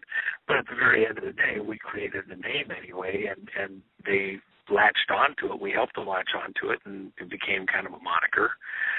So, but, certainly under the auspices of managing the problems that we're facing and trying to address the terrorist issues, we certainly do seem to be aiding them more than abetting them in what they're doing. And in Libya, for example, there was an awful lot of money went to help support persons who were part of Ansar al-Sharia and AQIM, that ultimately they were, pretty marginal in the way they functioned. And, hey, if we're supporting AQIM or we're supporting Ansar al-Sharia and they're sending fighters to training camps there in the region, and then we're sending those fighters up to take out Assad, obviously porting them, and then to get there into Syria and they start beheading people and they start acting, cutting people's hearts out and eating them and all that, and then say, they're a little too extreme for us. Really? Well, you had them in your training camp and you vetted them there. What part of that wasn't, didn't you get? And how much of that was actually taught into them, trained into them in order to help them to be exactly what they were supposed to be, terrorists, to instill fear in the enemy for theatrical purposes. I'm just not buying that we were not very heavily involved, and I think that's the real conversation that America needs to have during this summer while we're all going to the picnics. If your politician says we want to try to figure out how there could have been such a serious security lapse when the ambassador asked for additional security 8 times, I just take your money and leave. Because that politician isn't serious. That does apply as well, and we're up against it, so we're gonna have to cut you loose. But that does apply as well, though, does it not, to the so-called blind sheikh ransom deal, kidnapping? That's a ruse. It's a foil. It's BS. Thank you. Thank you. The two people that are pushing it, one with a military background and one with an intelligence background, both know that they're... I'll say their names, Admiral Lyons and Claire Lopez. I'll say their names, Admiral Lyons and Claire Lopez. They're both members of the committee and the Citizens Committee in Benghazi. Sorry about that. If anyone's offended by that, that's who they are. Well, they need to widen the scope of the investigation, or else their investigation will also lack credibility. If they're going to narrow the scope of their investigation only to security lapses, then they're part of the problem. And we'll know whether the Citizens Committee is actually a wolf in sheep's clothing to further distract us from the truth of the gun running out of Benghazi and out of Libya and the attempt to get us into World War III in Syria, or whether they're part of, real Americans really seeking the truth, because the truth leads there. In a murder investigation, you go where the evidence leads you. You don't go with just a preconceived notion only. The evidence doesn't go to just a security lapse. In fact, it doesn't go to anything related to security lapse at all, honestly, because State Department wasn't in charge of that facility. In name only, where was it at? In the shadow of the CIA's annex, conducting the CIA's business in the region. Thanks for a few minutes there, Doug. I just hey, buddy, appreciate it. When you mentioned that, get on it. Talk to you later. God bless you, my friend. Thank you, W. Talk soon. All right. Folks, we've got Sheila Zielinski coming up. Let's plug her in right now. Sheila Zielinski, folks, is one of the finest women I know in terms of, well, she's just one of the finest women I know. She's a great talk show host. She's the host of The Weekend Vigilante, She's a wonderful person.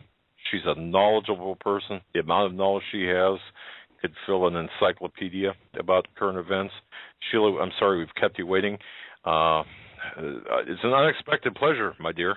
Welcome. Well, thank you very much for this, Doug, and I know it's unexpected, but I just got off the phone with Steve Quayle, and we agreed that I should come on. And, again, thanks for giving me a little airtime to mention this.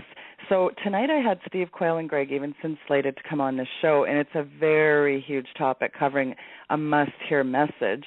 And it's a really heavy topic. It was really revolving around a theme similar to a new book that Tom Horn just wrote called Blood on the Altar, the coming war between Christian versus Christian. And, we were going to get into the guts of this thing. And I just read Tom Horn's book, which is pre-released to some of the media cohorts. And Steve Quayle actually wrote the foreword on it. And if you heard Steve Quayle's foreword, it's not surprising what's happening. Anyway, this book that Tom wrote is a compilation featuring authors like Chuck Missler and Chris Putnam, Paul McGuire, etc. And it's mind-numbing, Doug, what we were going to talk about. Well, I'm all set to go, and all of a sudden my network pulled the plug on my show and locked me out of the studio. No explanation other than the owner stating I have had sound issues. Now, the irony is no one else on the network has sound issues. I had Dave Hodges talking about, kind of did a springboarding of what we talked about on your show about the CPS scandal that's tentacles go all the way to the Queen. I had Pastor Chuck Baldwin talking about the neutered pulpits and the fact that Christians shouldn't be giving up their guns and explaining, really getting into the guts of Romans 13. And then Deborah Tavares exposing the leaked NASA Word document. And every one of my shows has had sound issues. In fact, Dave Hodges tried calling in from 3 different landlines, 2 different cells, and couldn't call in our number. And Chuck's phone Wednesday, it went dead as a doornail. He tried calling back from another phone. Didn't work. And I think what we're really seeing here, Doug, is complete real-time censorship. Steve Quayle got censored today from John Stokes' show. John Stokes couldn't even call in his own show earlier. So, this is really quite something. And, this is something Steve talked about at White Mountain, what was, censorship coming. And I'm not sure. Whitestone Remnant, pardon me. And I'm just shocked at what's happening, really. And it seems the more we get into the layers of the onion, the more we're really getting some heavy-duty scrutinization. That's what it seems like to me. So Sheila, I guess where I'm going with it is there's no show, by the way, tonight, folks. And now my website is having some serious issues. I can't even get on my own website, yet people are saying the actual listen live button is also dead as well. I don't know if that's something the network did. I'm assuming because the owner actually uploaded that player on my web page. So yeah, I'm just getting hit all the way around here, folks. So I just wanted to make that announcement. Can we? Okay, and folks, bear with us for a second. Sheila, can we somehow salvage whatever? We've got an hour left of the show. We're willing to turn the show over to you, Steve Quayle, and Tom Horn as planned right now. If you want to do it, we've got the ability. Is there any way we can do this? Yeah, I don't even. You know what? I don't think Steve is just maybe not on standby. I just got off the phone with him, and I think because of the lateness in the hour and the fact that it was actually Greg Evenson that was going to come on. Oh, I'm sorry. I think what we're just going to do is we're going to postpone it, and when we do this show, it is going to be. I just read this book, folks, Blood on the Altar, and I'm going to tell you right now, this is. There's not even. You think the show was good last night with Pastor Langford and Steve. The points that we're going to touch on based on this book is just.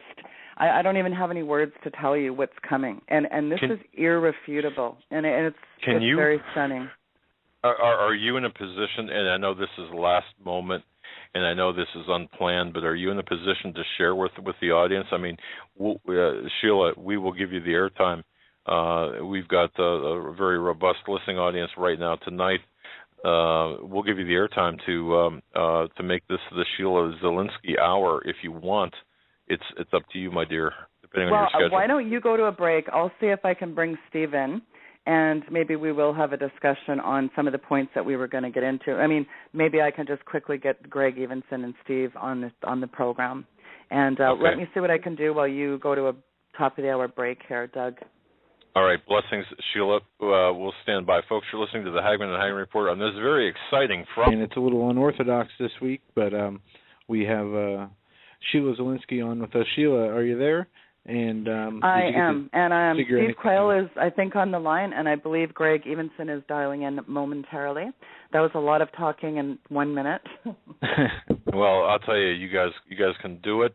We are going to turn the program over to Sheila Zielinski, Steve Quayle, and Greg Evenson. Get the word out, folks. My brothers and sisters in Christ, please listen to what Sheila has to say. Sheila, we have Steve on. Okay. Steve, welcome, my brother. Doug, this is going to be a very important show. Obviously, Sheila's on. I believe we're trying to get Greg on, too. But what's happened just today with Sheila and her network, the wicked ones that have canceled her, obviously under heavy Masonic influence, and then the same thing happened to John Stokes' show with me today. They blocked me, so I think this is going to be important, and I think the information that we've got to share tonight is that critical. All right, brother. Absolutely. Greg is on. Here's what we're going to do. For the sake of expedience, we've got like 52 minutes of the show. Sheila, you go ahead.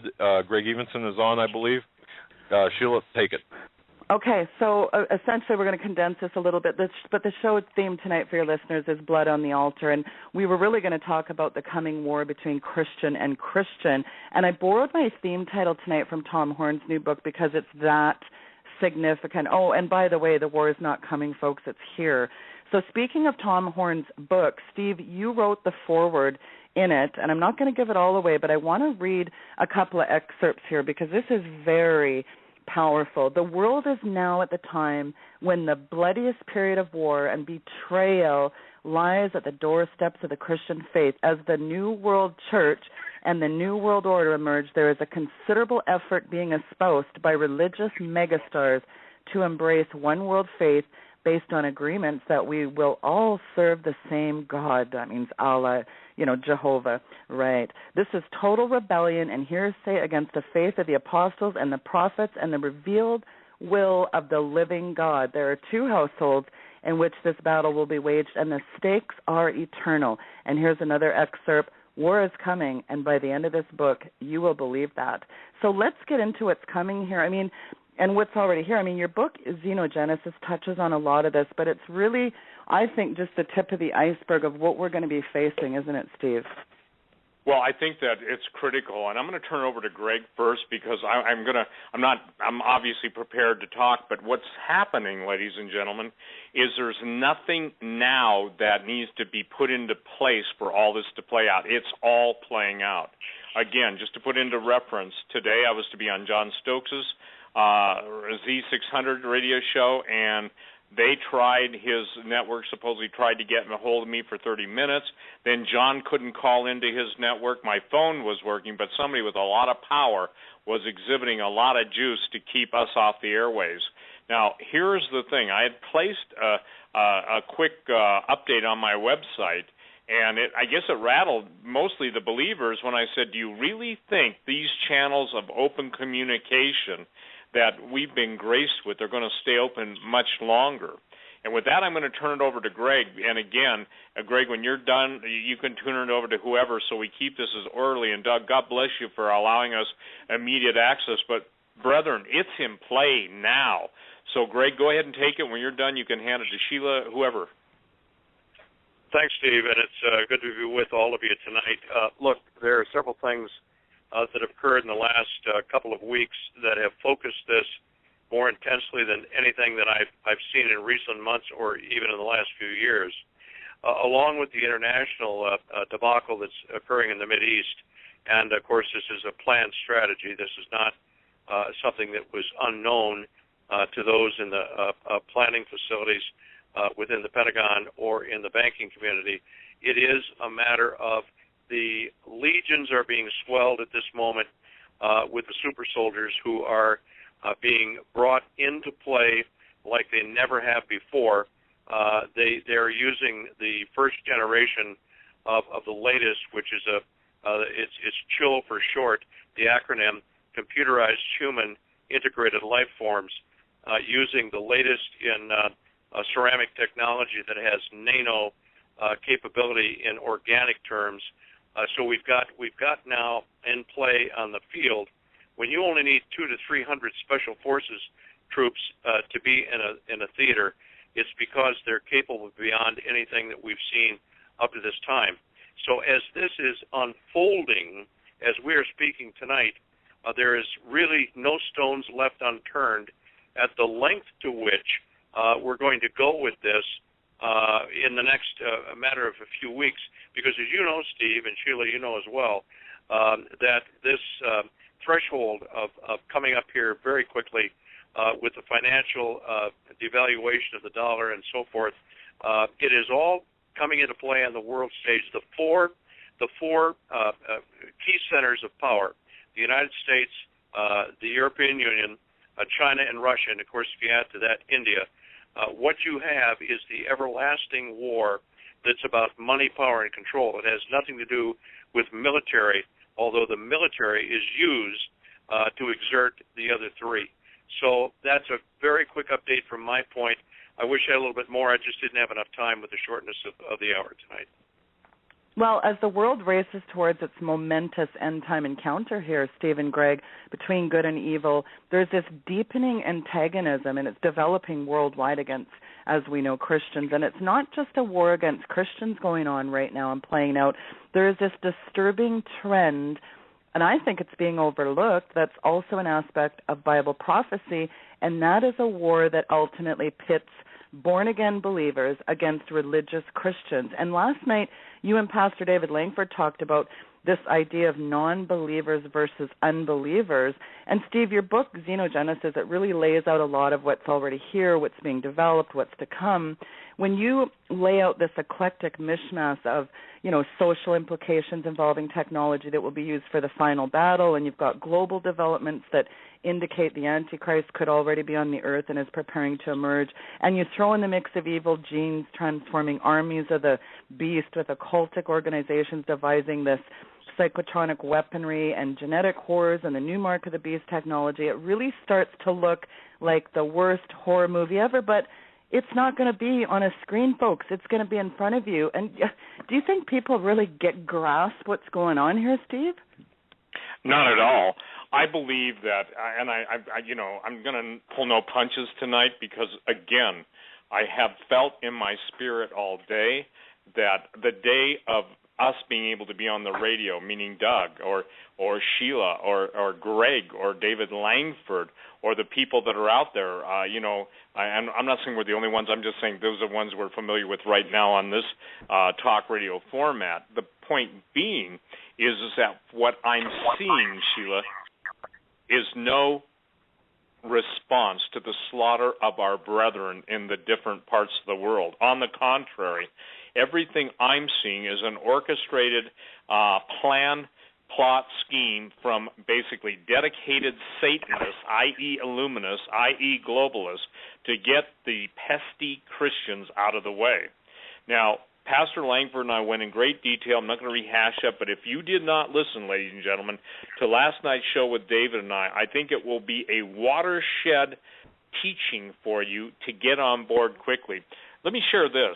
Well, David and I are talking about being unequally yoked, and Pastor Langford brought out this story. There's a difference between, or brought out the point, there's a difference between unbelievers and then non-believing, quote, claimant Christians who don't believe God said what he meant and meant what he said. And so Pastor Langford's saying they do not believe. I got an email today from a woman who is married to a man. I got to be very careful. I don't want to get her in any trouble. But the man, the outburst of listening to last night's show on just the betrayal within families must have set something off in him, because he basically took after her in such a profane way, first of all, me, and then called her the most profane things that no man would call his wife, outside of under the influence of severe anger or evil spirits. So get this, you guys. As we're talking about this, people are literally experiencing it on the spot. And what could he have been responding to other than the Word of God? Like David said, we must have given 250 verses. Now, flash forward to what Greg Evenson just said. The whole positioning of super soldiers. No one touched that subject, Sheila, Doug, Greg, Joe. And no one touched it 20 years ago. I did. And again, because it was so out of the realm of headlines and what I would call gobbledygook or, newspeak, or let's just be blunt, Steve, I'll call it what it is. It is calculated vomit flashes, okay? In other words, ladies and gentlemen, when you turn on the network news, just imagine inviting some of the most drunk and most sick to their stomach individuals in, and they're flashing all over, or they're hurling all over you. Now, they're not doing it with physical vomit, but what they're doing it with is regurgitated lies mixed in with the bile of deceit, all basically churned with a stomach acid. And so this is the most caustic presentation of lies. And what does a caustic mean? That caustic word means it has the ability to eat away, to corrode, to corrupt. So what's happening, Sheila and Doug and Joe and Greg, is that people don't get it. The super soldiers that Greg is talking about aren't science fiction. All of Hollywood is absolutely been telegraphing and telegramming and programming everyone to receive this. So when I wrote Xenogenesis, and I still maintain this, if there's anything that people need to read, it's that book, just simply because it lays it out for you. And as you and I are on the radio tonight experiencing this stuff, and Greg is talking about super soldiers, and Hawk is dealing with what's going on, everybody is presenting the what I would call a glimpse, and let's use their word, a portal, a window, a doorway, or a stargate, or an eternal view of what's getting ready to come our way. So the point is that the Christians who are claiming to be followers of Jesus, yet saying they don't believe in the virgin birth, they don't believe in the infallible word of God, they're embracing every form of lifestyle that God judged the nation of, or the country of Sodom and Gomorrah, Tyre and Sidon. He judged and judged in history the very behavior. Now, here's what I want to share today, and ladies and gentlemen, if you have not seen it, please go to it. This is the most symbolic, occult, preparing New York for destruction ceremony that has ever been. Sheila, Doug, Joe, and Greg, did you see the band? And I don't remember their name. It's a derivation of Satan in Swedish that was taking blood out of a goat skull and throwing it all over the concert attendees, and the concert attendees were having basically demonic manifestations on the spot. Did any of you see that story? Isn't No, that Mom. disgusting? Yeah. Okay, I would encourage everybody to go on my website. And I'm not pushing my website. Look, I just carried it. Instantly, the word preparation for sacrifice came into my heart, okay? Now, that's something I didn't think. It's not something that I conjured up, to use their term. It's nothing that I thought around and thought on and tried to figure out. Now, what could this mean? Instantly. That's how I know when the Lord speaks to me versus me trying to figure stuff out. Preparation for sacrifice. Ladies and gentlemen, the Word of God is clear that Mystery Babylon has become a habitation of devils. Is it not strange to everybody that a whole generation, maybe multiple generations, are being basically sprayed, if you will, with the blood of an open satanic blood sacrifice and basically being baptized in the blood? What is that? That's preparation for sacrifice. So again, if Russ could have been available and we could have thought this through, but look, things are happening, and I felt all day that I talked to V several times and texted back. I said, V, do you think that people understand the lateness of the hour, Sheila's question to me, as it pertains to what's going on in Russia? You cannot help but understand this. Vladimir Putin, who is a genius, I respect the man's genius, I respect the man's bravado, I do not obviously condone or go along with, quote, anything related to Russia or communism, but I got to share something. Look at what he's doing. He's going into Iraq and saying to the president of Iraq, we'll take care of ISIS. Do you think it's lost on Vladimir Putin, that he's going to have a problem with as big a country as Russia is and all the different neighboring stands that border Mother Russia? He's absolutely just checkmated the entire United States and NATO foreign policy in that one simple statement. Ladies and gentlemen, having ears to hear is critical to hearing what the Spirit of God says to the church, having eyes to see. And Sheila, one of my concerns, and Greg, you know this, I keep saying, Lord, what good is it? What good is it? What good is it? Because as much as Greg Evenson has laid it out for law enforcement and military and others who obviously respect, love, and admire, I'm in that camp, Greg. And obviously, as Sheila has basically recognized, and Sheila, this is a genuine compliment, that we're in the last hours, the last moments, and we've heard that before. People say, oh, no, you haven't. You've never heard it in the context of bombers. You've never heard it in the context of Russian and Chinese submarines. You've never heard it in the context of the U.S. dollar being decimated. You've never heard it in the context of planned anthrax releases. The reason, and I got to share this with everybody, Doug, what I was trying to share last night and with Pastor Langford is that a guy had sent me an email when I had posted this story about anthrax and tetracycline being raised to $900 for a bottle of 100. Today, multitudes of people have gone to the different pharmacies and checked those prices out. They're real. Now, I want to put everyone into remembrance. The last anthrax attacks and the last fear, we watched Cipro go ballistic, pun intended, in pricing. So I'm telling everybody, they say, well, why would they do that? Now, I'm aware, too, ladies and gentlemen, that you can buy doxycycline still, DOXYCYCLINE, and also, while it's available, there's still the same form of tetracycline available at, livestock stores, but not for long. So here's the thing. We hear that at one point it was, 75 CDC employees, scientists exposed to anthrax, and automatically within a number of hours, that number is raised by 11 to 86. Notice the numbering. And what we're watching, you guys, is basically prelude to a false flag. But here's what should break every Christian's heart. Prelude to your and my slaughter outside of the grace of God.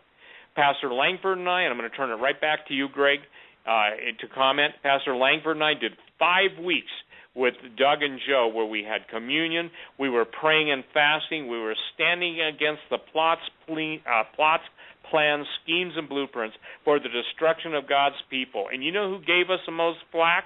Those claiming to be some of God's people. And so, ladies and gentlemen, if you're reacting against the Word of God, I suggest this. You don't know the Lord Jesus Christ as your personal Savior. You don't have to agree with us on doctrine, but you certainly can't fight against when Jesus said, the enemy of a man's life will be those of his own household. And, Greg, you're seeing that in all the realms of the people you interplay and come into contact with. And when I say interplay, but interrelate, do you not? I do, Steve, and unfortunately, or fortunately, depending on your point of view, I was at the intimately aware of the very rudimentary stages of the beginning of the so-called super soldier program, and I can tell you that even then it was cutting edge.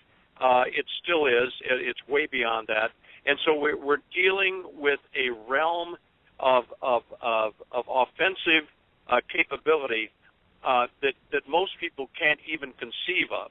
The problem continues to be and grows that many of these units are being prepared to do the ultimate combat within the United States where it doesn't matter whether you're a police officer, you're another military man, or some federal agent, you are all at risk of being included in the program that is going to open its arms to FEMA. Why is the program such that so many police officers have been assigned to ultimately escorting or taking inside the camps those people that are rounded up? Well, could it possibly be that upon arrival, they will join the crowd?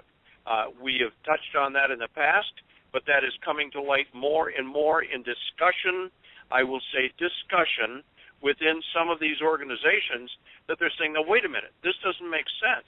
If they are going to need us on the street so badly, why is it possible that we would be assigned to that kind of escort duty?" Well, figure it out, fellas and gals. I've said this to you privately. I've not broken it anywhere else, but I'm telling you, the time is so incredibly short that if you don't figure this out and take preparations to defend not only your family but yourselves, you're going to end up in the same place that you're escorting people to, and who will take your place? The very people that have been training in Indianapolis and the other major cities so they could take over. This is not an old story. It is a story that has been updated by the circumstances that are now surrounding us in all directions. And Doug and Sheila and Joe and Steve, I can only tell you that we are only beginning to see the final step of this coming into play. It will continue to grow. It will continue to be a desperate situation for those that suddenly get the inside information. It's become acutely aware to them, and then all of a sudden on the streets of Los Angeles and the streets of Houston and other major cities, where are all the law enforcement people that are sworn to protect and take care of the people? They will be taking care of their own. Well, and it's not just that, because Pastor Chuck Baldwin was on my show, Greg, on Wednesday, and he said, there's absolutely no doubt in his mind that the biggest reason America is in the virulent, absolute, horrifying mess that it's in today is directly due to the apathy and indifference of the American pulpit. And he actually said on my show, he called pastors neutered. He actually was using some Steve Quayle terminology there. But he blames the pulpit. And where is the church on transhumanism or super soldiers or FEMA or draconian police state? It's crickets chirping in the pulpit here, folks, and that is, I'm embarrassed, Steve, to be a part of the church today, because it's not a holy, it's an embarrassment. I attended a church lately, and everyone was talking when the service started, and it was like, oh, stick your feet up on the rail, have a coffee and a cookie, and tell me how blessed and favored I am, and let's have a happy, clappy, sentimental Sunday service at this kumbaya. Let's have a group hug group, and afterwards they're talking all the nonsense of the world, and people wonder why there isn't any power in the house of God. But here's the thing. If God pulls his hand back on the protection and covering, we're toast. Do people get this, Steve? It's hearsay, apostasy, and sin on steroids, and when we speak the truth now, it's touted as hate speech. There's this evil spirit that's growing exponentially, and I think the spirit of death is upon us. Do people really, I don't think they really understand what's going on here, Steve. No, you've answered your own question. It's the same. You can't get away, Doug and Joe, night after night. They interview guests, and you can't get away from that. And see, here's the thing. I went on, talk radio 23 years ago, I guess, and from about the last 10 years, maybe even 15 years, I've had the same message brewing in my spirit, and I keep referring to it because nobody wanted to listen to the fact that here's the word that God gave me. And, it's easy to mock it when Russia and China are basically invisible to the world, but when the bear rises and the dragon takes to the air, obviously the bear being Russia, the dragon being China, then they can no longer deny it. But here's the thing. I led a guy to the Lord. This is relevant and germane to what I'm going to say. I led him to the Lord almost 40 years ago. He sent me an email the other day and wanted to know if I wanted to get involved in a prayer meeting and basically present to the people 2 Chronicles 7:14. I did not answer him for the simple reason is that he's so far out of touch with contemporary reality that I thought if I said anything, it would be too, let's just say this, too abrasive for him to be able to handle. Fast forward to your question right now, Sheila. The number one concern with Tom Horn, myself, Greg, and those of us who have written, I would say this, in a futuristic sense, and telling about what's getting ready to happen, not only in the seen world, but in the unseen world. Obviously, Greg was intimately aware of the beginnings of the Super Soldier program, and I have been briefed by multi-star generals on the sophistication of that. And someone says, well, you should tell us their names. No, I won't tell you their names. And number one, I don't ask people their names. I go with the information. I take it to the Lord. And if I get 2 or 3 witnesses to it, then I take it. And I said that on that word that I put out on YouTube after the conference. I said, look, it's your responsibility to take this to the Lord and ask him, did he speak this word? But here's what I want to say. Judgment is in the land. We are absolutely, now hear me, ladies and gentlemen, this is not negative, this is not hate speech. We are being set up to be destroyed. We are being overtaken from within. Oh, and by the way, did you see the story, Sheila? Did you see the story, Greg?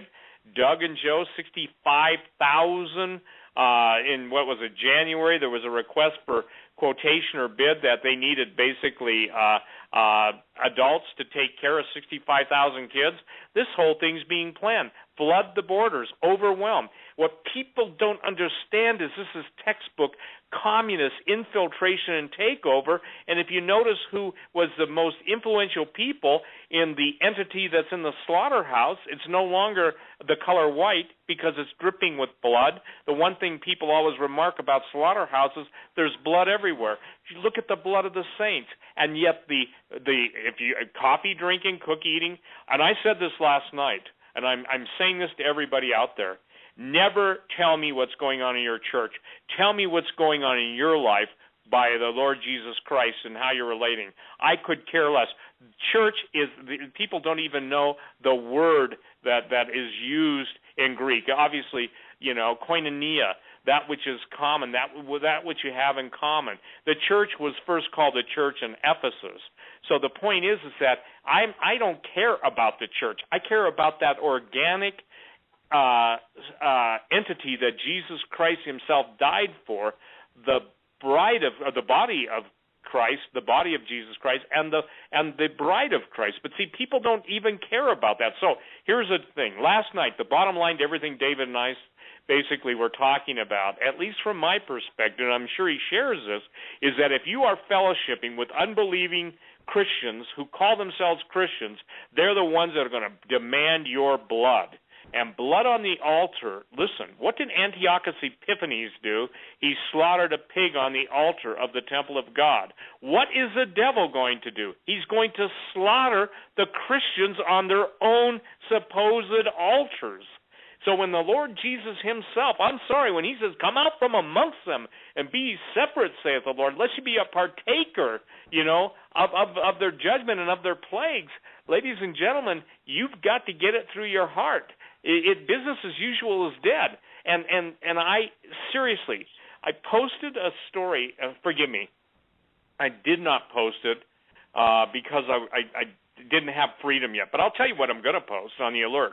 I had a talk with a multi-star general, and very, very well placed. He's retired now, but his friend was lamenting, who basically tracked those Russian bombers on the West Coast, and Greg, you'll appreciate this, and basically said they tracked them from the Bering Sea, but guess what? They basically were told to stand down, and even 50 miles out, they could do nothing, and the point where they were going to be allowed to basically encounter the Russians was 12 miles out. 12 miles, ladies and gentlemen. And if you understand hypersonic bombers, and you understand hypersonic, and they do have those, and I'm not talking about bear bombers, and I'm not even talking about, I'm talking about stuff you don't even know exists, and hypersonic missiles, and when you're talking 12 miles, I mean, L.A. has got less than 60 seconds, So the point being is that we've been set up to be destroyed. We are being absolutely plundered. That's why the stock market's going up, so that the poor dumb sheep can be bled of their last 2 ounces of blood by the biggest group of blood-sucking parasites in the universe. How's that, Doug? Is that pretty blunt? Well, it reminds me, it's just so funny when you said that, Steve, because when I see the church in the New Testament, you know, they didn't have stately buildings or these paid telepickpockets or a lot of money, and they couldn't get on TV and beg, but I'll tell you what they did. They turned the world upside down. What's happened to that? It's now all of this name it, claim it, blab it, grab it, this prosperity garbage. Nobody's ever talking about being the salt of the earth or dying to self or taking up your cross or never talking about godly sorrow. We've talked about this before. You rarely see a message on repentance. And why is that? Because, you know, meanwhile, Joel Osteen's off traipsing over to the Pope and a Mormon leader meeting on, you know, and I love what Joel Osteen said in his little interview last week. He says, I just love the fact that it's so inclusive. I mean, where's people's heads in the church today? Why is this even acceptable? Well, it's not to Jesus, and it's certainly not to God. Friendship with the world is enmity with God. Friendship with the world is enmity. That means that you are at war with God. That means Joel Osteen. That means Kenneth Copeland. That means everyone who's embracing a universal religion of hug yourself, hug your buddy, and, the whole purpose-driven thing, all that stuff. That's all ecumenical Satanism light, okay? And maybe we should come up with a new word, that the believers, the visible, what represents itself to the world as church, is held in contempt. Because, in essence, you said, what was it that caused the first century church to turn the world upside down? I'll tell you what it was. It's the power of the Holy Spirit. Amen. Well, the point is I've said this, 90% of Christendom doesn't even know who the person of the Holy Spirit is as a person of the Godhead, not a force to be reckoned with, okay? And so the thing is that when the Holy Ghost is spoken of in Scripture, when He, H-E, when He comes, not when it comes. The point being is this, you guys, the whole world is basically suffering from a new, just as Superman, okay, let me put in comic book terms, just as Superman couldn't handle kryptonite,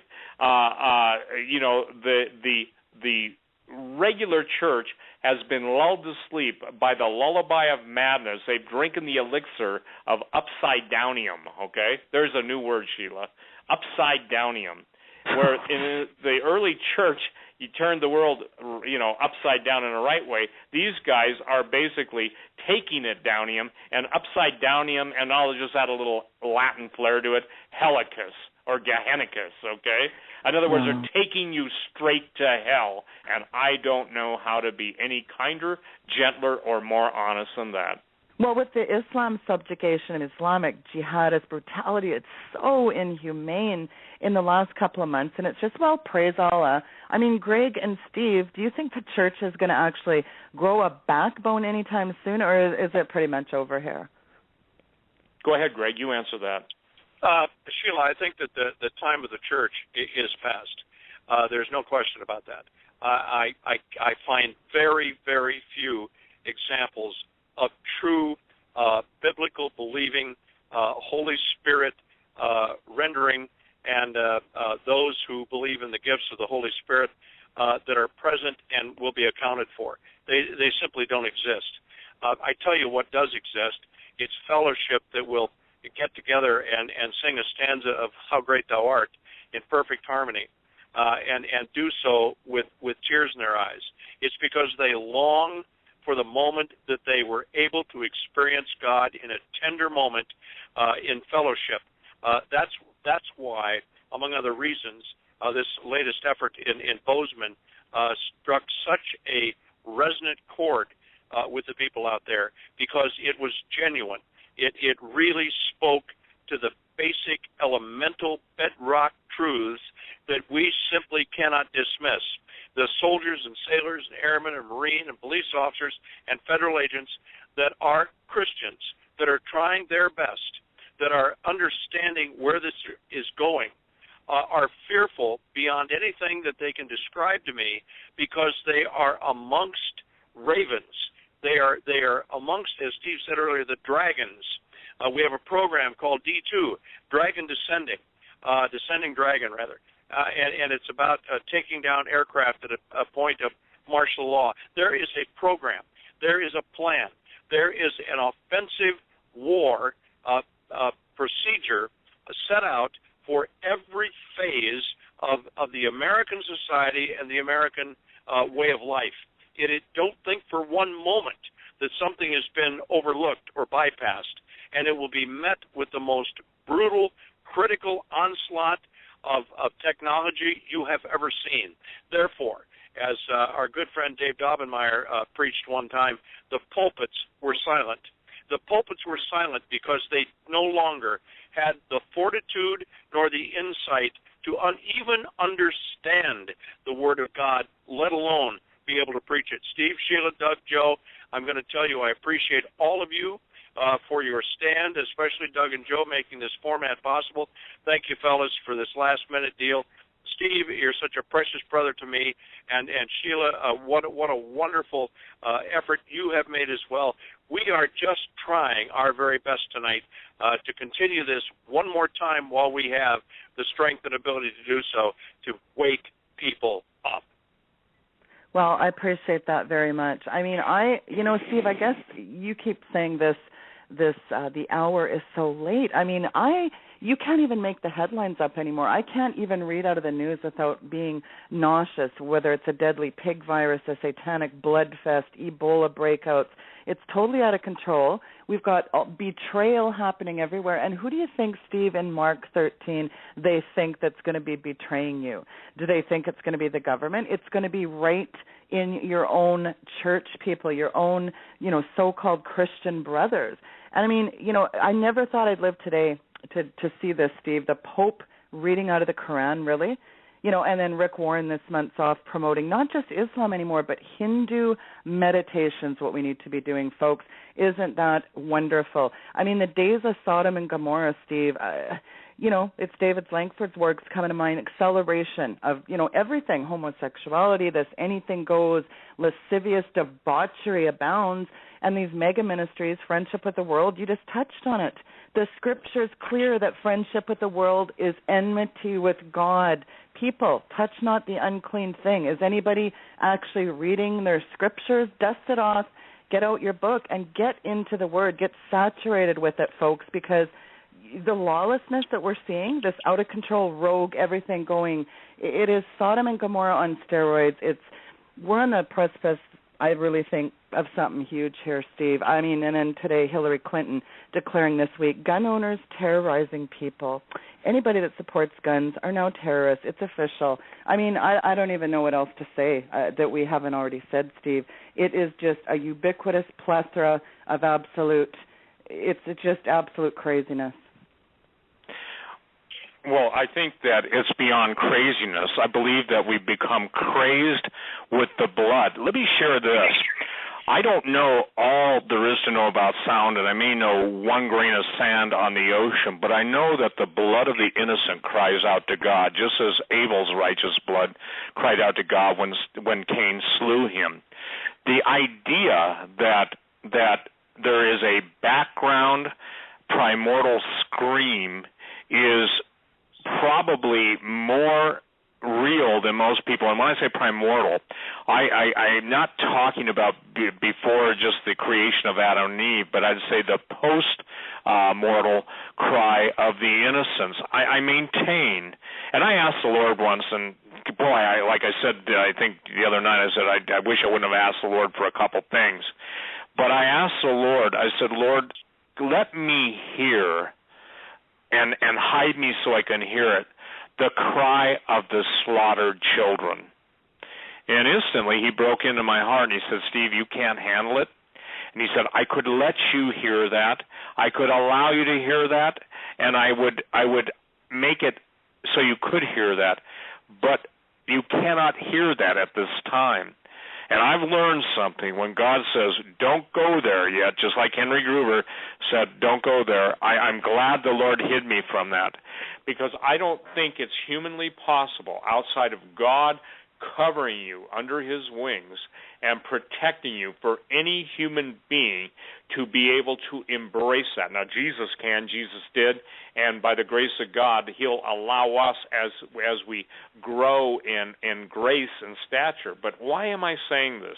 Because, Sheila, here's what I'm trying to get across to everybody tonight. And it's funny because, given the John Stokes situation, then the thing on your show, and God bless you, Doug, but I just said, Lord, we really don't have much more time, do we? And I am talking at this point weeks, okay? Now, will God intervene and give us a little extra time? I pray so. I hope so, because none of us are ready. And listen to this. I want to read this, okay, because it's important for people to understand. Every church in New York City that calls itself by the name of the Lord Jesus Christ should have been up in arms. Devil-worshipping metal band Watain splatters pig's blood on fans in Brooklyn, causing them to shriek and vomit in satanic ritual. A Swedish black metal band, which openly professes their devout worship of the devil, splattered fans with pig's blood poured from the skull of a goat, causing them to scream and vomit during a satanic ritual at one of their performances in Brooklyn, New York, Sunday night. Okay, let's look at that. Sunday? They're having a satanic ritual. You talk about blood on the altar, okay? You see the lead singer presents the audience with a gold skull full of animal blood, then drench the crowd. According to interviews with the band, they use real pig's blood. You hear audience members shriek, and we're told some barfed and cried, noted entertainment website TMZ in a report on the event. And by the way, there's a video on this whole story. As wolves among sheep, we have wandered. Ceremonial fanaticism, black mass, history of blood, fire, and death, rock and roll as the devil once intended, the band's website states. Musically fueled by forefathers such as Venom, and I don't know these bands, Bartholdi, Metallica I know, and Mercury Fate, and spiritually fueled by the lawless one of the liberated spirit. Waitan is the dangerous flame of metal that seems lost for many years, and that now once again has been set loose upon the dying world in honor of the wild and untamed darkness that lies at the heart of true rock and roll music. Now, I did not hear it, but I'm going to share something. When I could not get on John, and I'm saying I was the guest, and sorry I have to use the word I, but I was scheduled to be the guest, and John couldn't get on his own show. Somebody said they were playing, and I don't know his producers, I don't know what music they were playing, but to the person they said they were playing the most horrible heavy metal. Okay, well, let me share this. What you're seeing in real time is the blood of pigs on the altar that's getting ready to basically face the destruction of Almighty God. You could not pay me to go to New York, and I'm talking about the city. You couldn't. I'm sorry, you just couldn't. Somebody said, if someone wrote you $1 million, would you go? No, I'd tell them to meet me in Oklahoma. The point is I will not go there. And the same thing with Los Angeles, okay? One of the things that Henry won't say openly, and I'll tell you this, when Henry Gruver is forbidden to walk in certain areas of Los Angeles, and I have a 4-star plus general telling me that he's forbidden to do anything, and he has the authority, the ability, and the technology to stop it, that the Lord said you must not stop the missiles when they fly against California. Now, somebody says, I don't believe that, Steve. I don't care whether you believe it or not. We're seeing bombers. We're seeing, and Sheila, Doug, Joe, and Greg, do you remember when the Chinese submarine was beyond Catalina it would have been the west side of the island, and it fired a missile? And everybody busted my chops claiming that wasn't Chinese. Listen, I had 4 or 5 sources, including missile launch commanders, including generals, including guys who were on boats, yachts. I grew up scuba diving around the Catalina Channel Islands, okay? That's where I got my certification, and that's where I did. And Patty, if you're listening in, that's my story on Catalina. Patty's a dive master who was a friend of mine. The point being is that there was no doubt, and yet it was played down. I mean, I even had Learjet pilots. Now, listen, I've been in enough Learjets, and I'm not a pilot, but I've flown in them for 20 years. And the point that I'm trying to make is no Learjet has a rocket trail and a fuel plume with those colors. You can check the color of the missile fuel. A missile launch commander, Greg, and this is up your alley, basically called and said, Steve, we know instantly what the source or the origin of a missile because we can take an instantaneous reading from our satellites of the fuel plume. So, point being, this is where I'm saying it's lost on everybody. I'm saying, V's saying, City of London's saying, W is saying, Others are saying that Russia is getting ready to move on the Ukraine, and that they're going to do it, and that NATO's going to be blitzed, okay? Well, if you understand the leadership of NATO, you can understand how that's going to happen. People say, how can you possibly know that? I can't unless multiple sources tell me, and I get a witness in my spirit. To the day, V told you what his sources in London said about the price of silver. To the day it started. To the day, 33, isn't that interesting? Now 66 is the next number, and somebody can correct me, I'm not sure if it was July 15th or 17th, but 17th would be interesting because the number 17 in Scripture means preservation in the midst of judgment. God will preserve his saints. But Sheila, I'm telling everybody, and I hope it's, and please don't take this wrong, but I hope it's registered in your spirit and heart. I know it's registered in Greg's spirit and heart. I know it's registered in Doug's spirit and heart. I don't know, and I haven't talked to Joe, and Joe, if you want to chime in, but this is what is planned for us, and outside of the grace of God, okay? Now, someone says, well, what happens if July 17th comes and we're not nuked? I didn't say we're going to be nuked on July 17th. What I said is that you're going to see Russia move against the Ukraine, and they are going to either give NATO an ultimatum, and I got to tell you, I can't shake it in my spirit. I believe they've already given NATO the ultimatum, and I believe NATO will be forced to stand down. What does that do with the Czech Republic? Where does that leave Poland? Where does that leave everybody that was looking to the United States? Can I say something? Totally screwed. I'm sorry for the bluntness of the vernacular. Abandoned, and basically left to suing for peace at whatever they can get it at the conquering, victorious Russian army. Where does that leave China and Japan? Where does that leave China and Vietnam? Where does that leave China and the Philippines? Where does that leave China and Southeast Asia? And for those of you living in Australia and New Zealand, boy, does the Chinese have a surprise for you. So the point is we're at that critical junction. God's patience is worn out. Someone says, well, God is merciful. Yes, he does. He is, and he is. But he is merciful, and he does show mercy to his children and all who call upon the name of the Lord. But so many people are so worried about hanging on to this life that they've forgotten that we're basically sojourners. We're basically we're looking for a city whose builder and maker is God. We're praying, thy kingdom come, thy will be done on earth as it is in heaven. Some of us are. But the people that want heaven on earth without the Prince of Peace, Jesus Christ, without the blood of the Lamb washing them from their sins, and want to be able to embrace everything that God says is vile, abominable, and wicked, including the rulers of this land, including the judges of this land, we live in a totally lawless society. Let anybody show me where that civilization is allowed to exist or go on indefinitely, with or without transhumanism. Again, ladies and gentlemen, the most important thing I have written to date, giants, obviously, weather wars, genetic Armageddon, so many different books.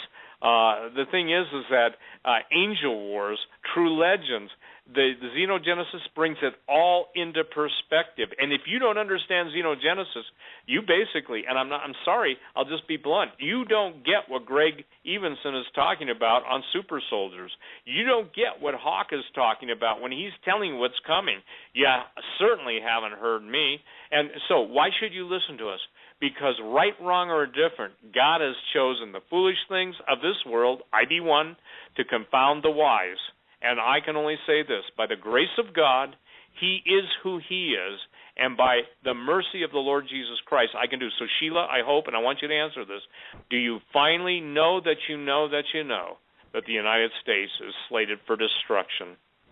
Absolutely. Well, and, you know, you mentioned God being merciful, Steve, but let's not forget, folks, that God is merciful, but there is a time when the mercy seat is cut off. And this is a globally orchestrated meltdown that we are seeing.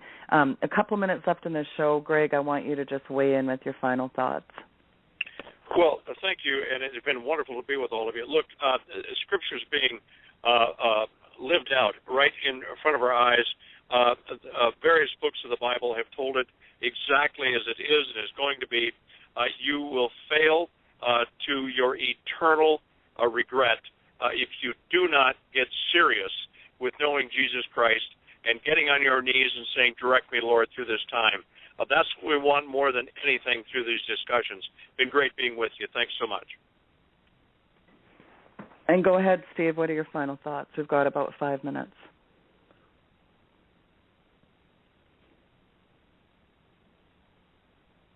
Steve, are you there, buddy? Right. Can you hear me now, Doug? Oh, okay. There we go. Okay. My final thoughts are this.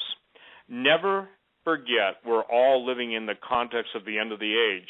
Never forget that the Lord Jesus Christ himself said, "Lo, I am with you even unto the end of the age." Never forget that God has a ram in the bush. In other words, no matter what we have to go through, God will provide the answer. If basically it's a firing squad, the Lord will be with us. Whatever it is, God will be with us. But on the same note, never forget that God said his people are destroyed for lack of knowledge. So what we've tried to do, and Doug, I got to tell you something, one more time in my spirit, I sense such a finality, and I'm not saying this applies to you and Hagmann, may God give you many years, but I sense such a finality that very soon every argument, every slanderous blog, every denying supposed believer is going to be confronted with their own sin. They're going to be confronted with circumstances that they don't have an answer for. And Brother Joe or Sister Mary or Sister Gwen will not be able to answer because they will not be anywhere to be found. And for those of you who live in a perpetual realm of a virtual fellowship, enjoy it because it comes to an end. And at the end of a day, just as it is in the end of your life, what matters is where do you stand with Jesus? And more importantly, can you honestly say, the Lord is my strength, my shield, and my redeemer? Can you honestly say, the conclusion of Romans, that nothing, things present, things to come, under the earth, above the earth, anything can separate you from the love of the Lord Jesus Christ? If you can't say that, then here's my parting advice. Go on YouTube, watch Derek Prince videos, and learn the things that he can teach you. Get John Kyle, and seriously, book on deliverance. Go and listen. And by the way, Doug, I just think I got something from Michael Harris today that the videos have been done. I'll post it on my website. There's going to be some anointed teaching there, and avail yourself of it. I would also tell everyone, in order for you to understand your future, you must understand the origin of spiritual conflict. Spiritual conflict, whether you call it that or not, some people call it spiritual warfare, but I think conflict's a better word because conflict means that you're brought into circumstances. You're dealing with events. You're dealing with the war within. That was the other war we talked about last night. The Christians have to fight the battle. They have to fight the good fight of faith. The fight of faith is against the spirit of unbelief that rises up within us, the spirit of lack of trust.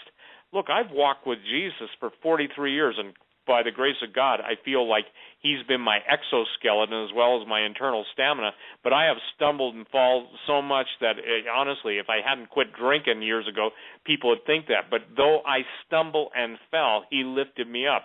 There are those of you listening to my voice tonight that have stumbled and fell. There are those of you that can't even look at your face in the mirror without crying inside. Or you can get drunk, you can get, you can basically get high, you can get feminine comfort that lasts for as long as it lasts, but at the end of the event, you still have to deal with yourself.